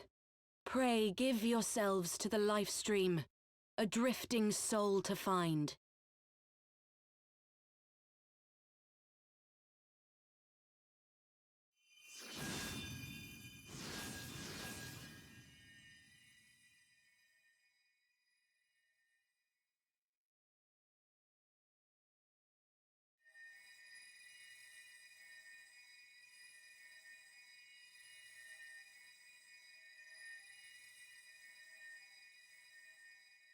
Please, Y'shtola.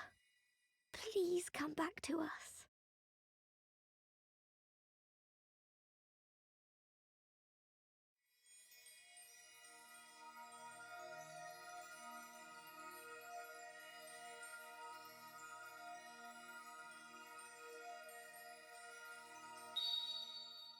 There. Now!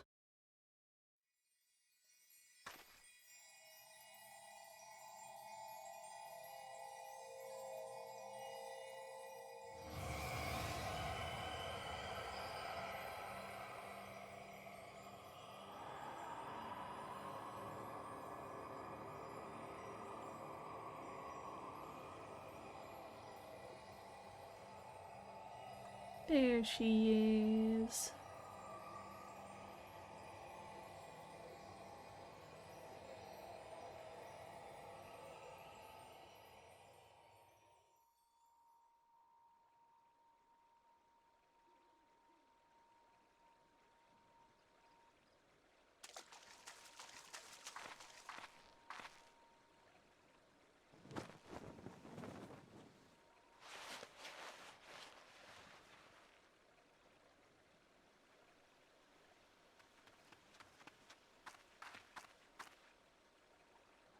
It's all wrapped up like a burrito.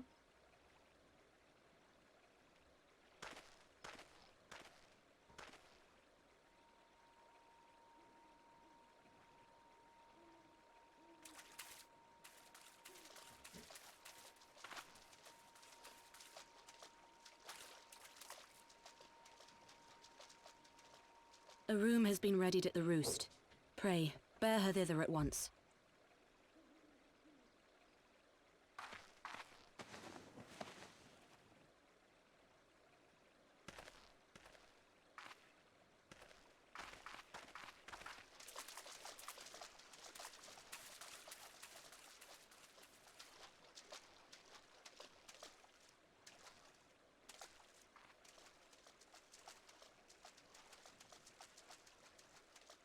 All that remains is to pray, my friends.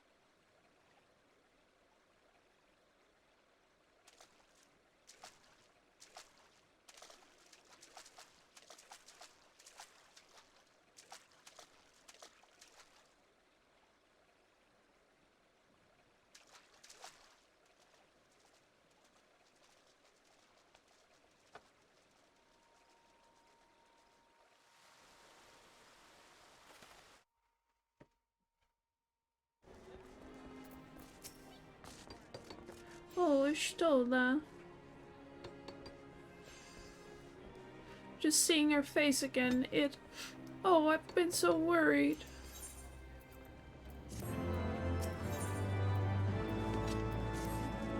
Y'shtola is resting in an inn room.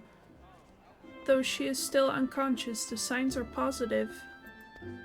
The conjurers say she is in sound health and should awaken before long. Isn't that wonderful? Now, while we wait for Y'shtola to wake up, I thought I'd take an opportunity to finish my little surprise for her. It's something I've been working on for a while now, in the hope that she'd one day return to us. It wants for just a couple more items before it's ready. I've already placed the orders for are these items? Could I ask you to retrieve them from me? One is with the Leatherworkers Guild and another is with the Conjurers Guild. Speak with Misters Geva and Brother Isumiyan and they ought to take care of you. Anything for you, Tataru.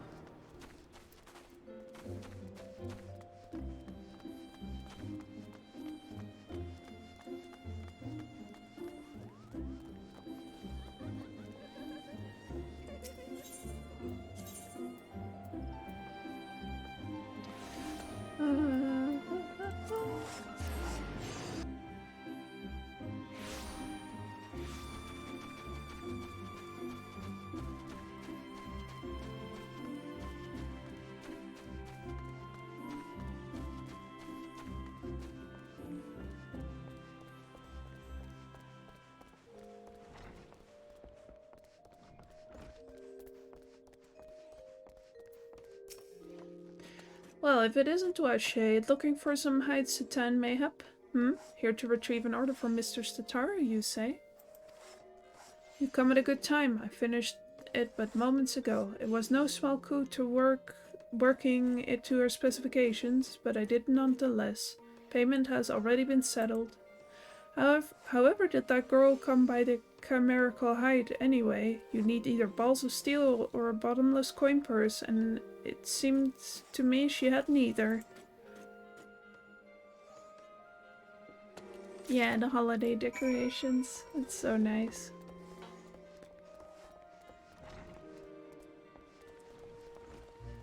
Wonder for how long they'll stay.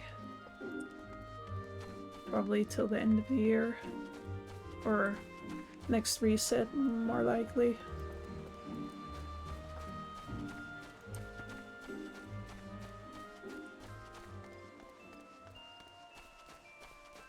I don't know why I didn't just teleport, but oh well.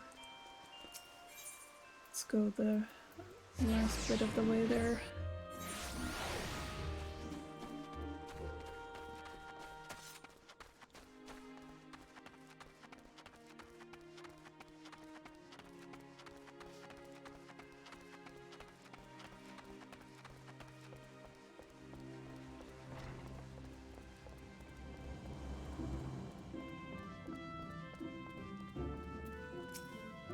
Greetings, Swashe. I trust you have been well. Is there aught you require of me? Ah yes, Mr. Stataru's order. As requested, it has been sanctified in the sight of the elementals. I know not what she intends for the staff, but it is a most singular artifact. Even one possessed of my experience would struggle to wield it. So basically, only the best for Y'shtola.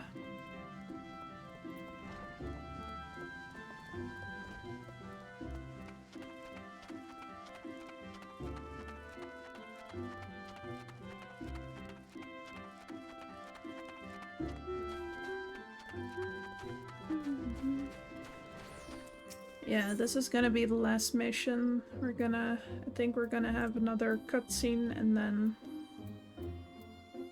we'll be done for tonight. Good. It is getting late and I have work early tomorrow.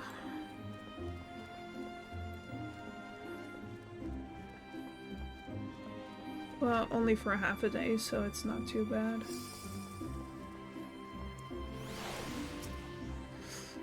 Ah, you're back. You have the items, I hope.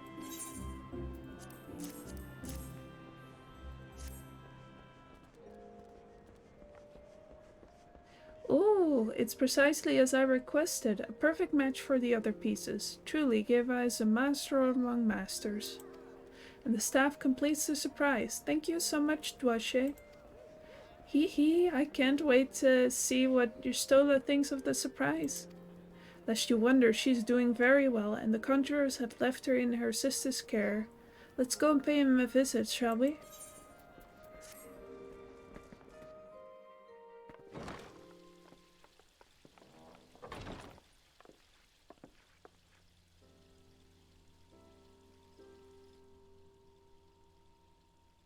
Y'shtola!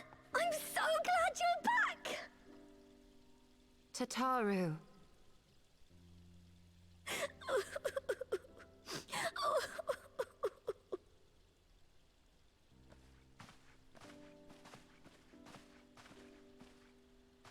You are safe. Thank the 12.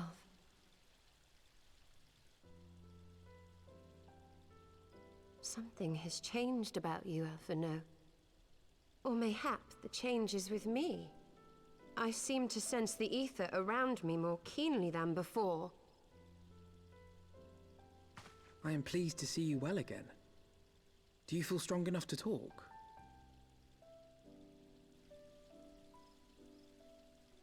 Worry not.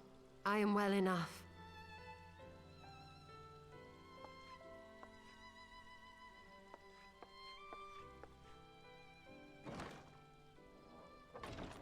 Tell us then, what befell you after you fled the feast? We were told that there had been a tunnel collapse. That was my doing. I brought the tunnel down that you and Minfidia might escape. At the last moment, I invoked a teleportation magic, in hopes of spiriting Thancred away at least. Needless to say, it did not go quite as planned, and I found myself adrift in the life stream. The others? Where are they? Did they not escape? They remain unaccounted for. You are the only one we have been able to find. I am truly sorry. It was the Crystal Braves who pursued you that day. My hubris that led to our undoing. No apologies are necessary, Alphino. You are not to blame for what occurred. Know that were our comrades here, they would commend you for keeping the light of hope alive. Don't worry. The others are alive and well, I'm sure of it. We just need to find them. Indeed, Tataru. Let us find our friends and rebuild the Scions. Ha! There is the Alphino I remember. And I feel much the better for his return. 'Tis time I arose.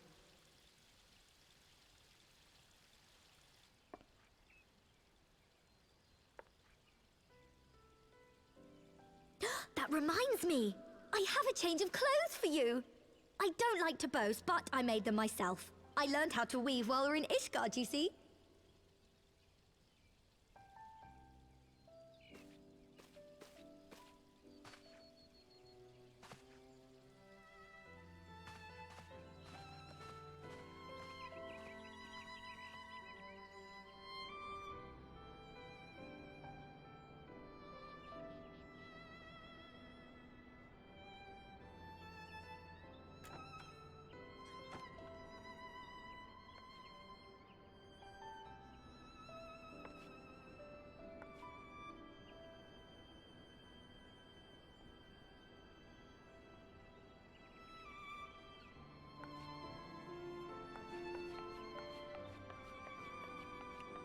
Oh, looking so fancy.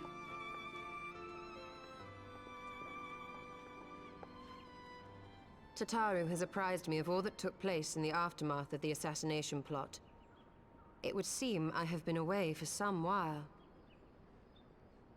Yes, much and more happened during your absence. At present, we seek to follow the Archbishop to Azisla.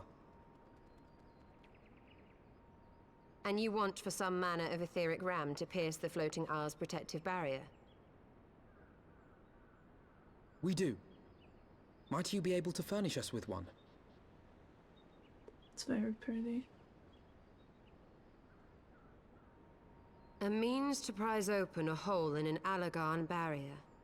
And one large enough to admit an airship, no less.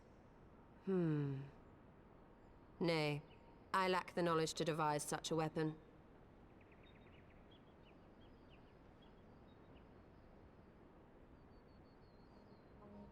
But I know of one who could.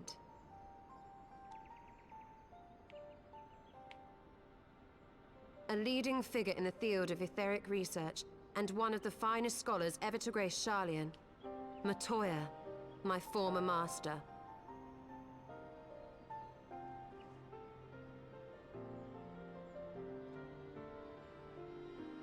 Mm.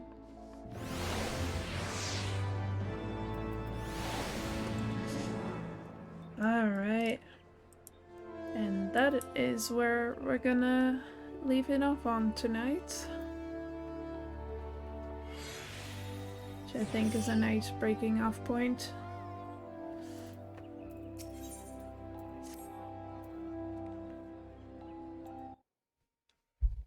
Thank you. I enjoyed it a lot. I'm happy to finally get going on this thing. Yeah, there's about 16 quests left until the end, so with a little bit of luck we should be able to finish it up next stream. Depending on how I feel, I might stream some Hollow Knight tomorrow or Mass Effect.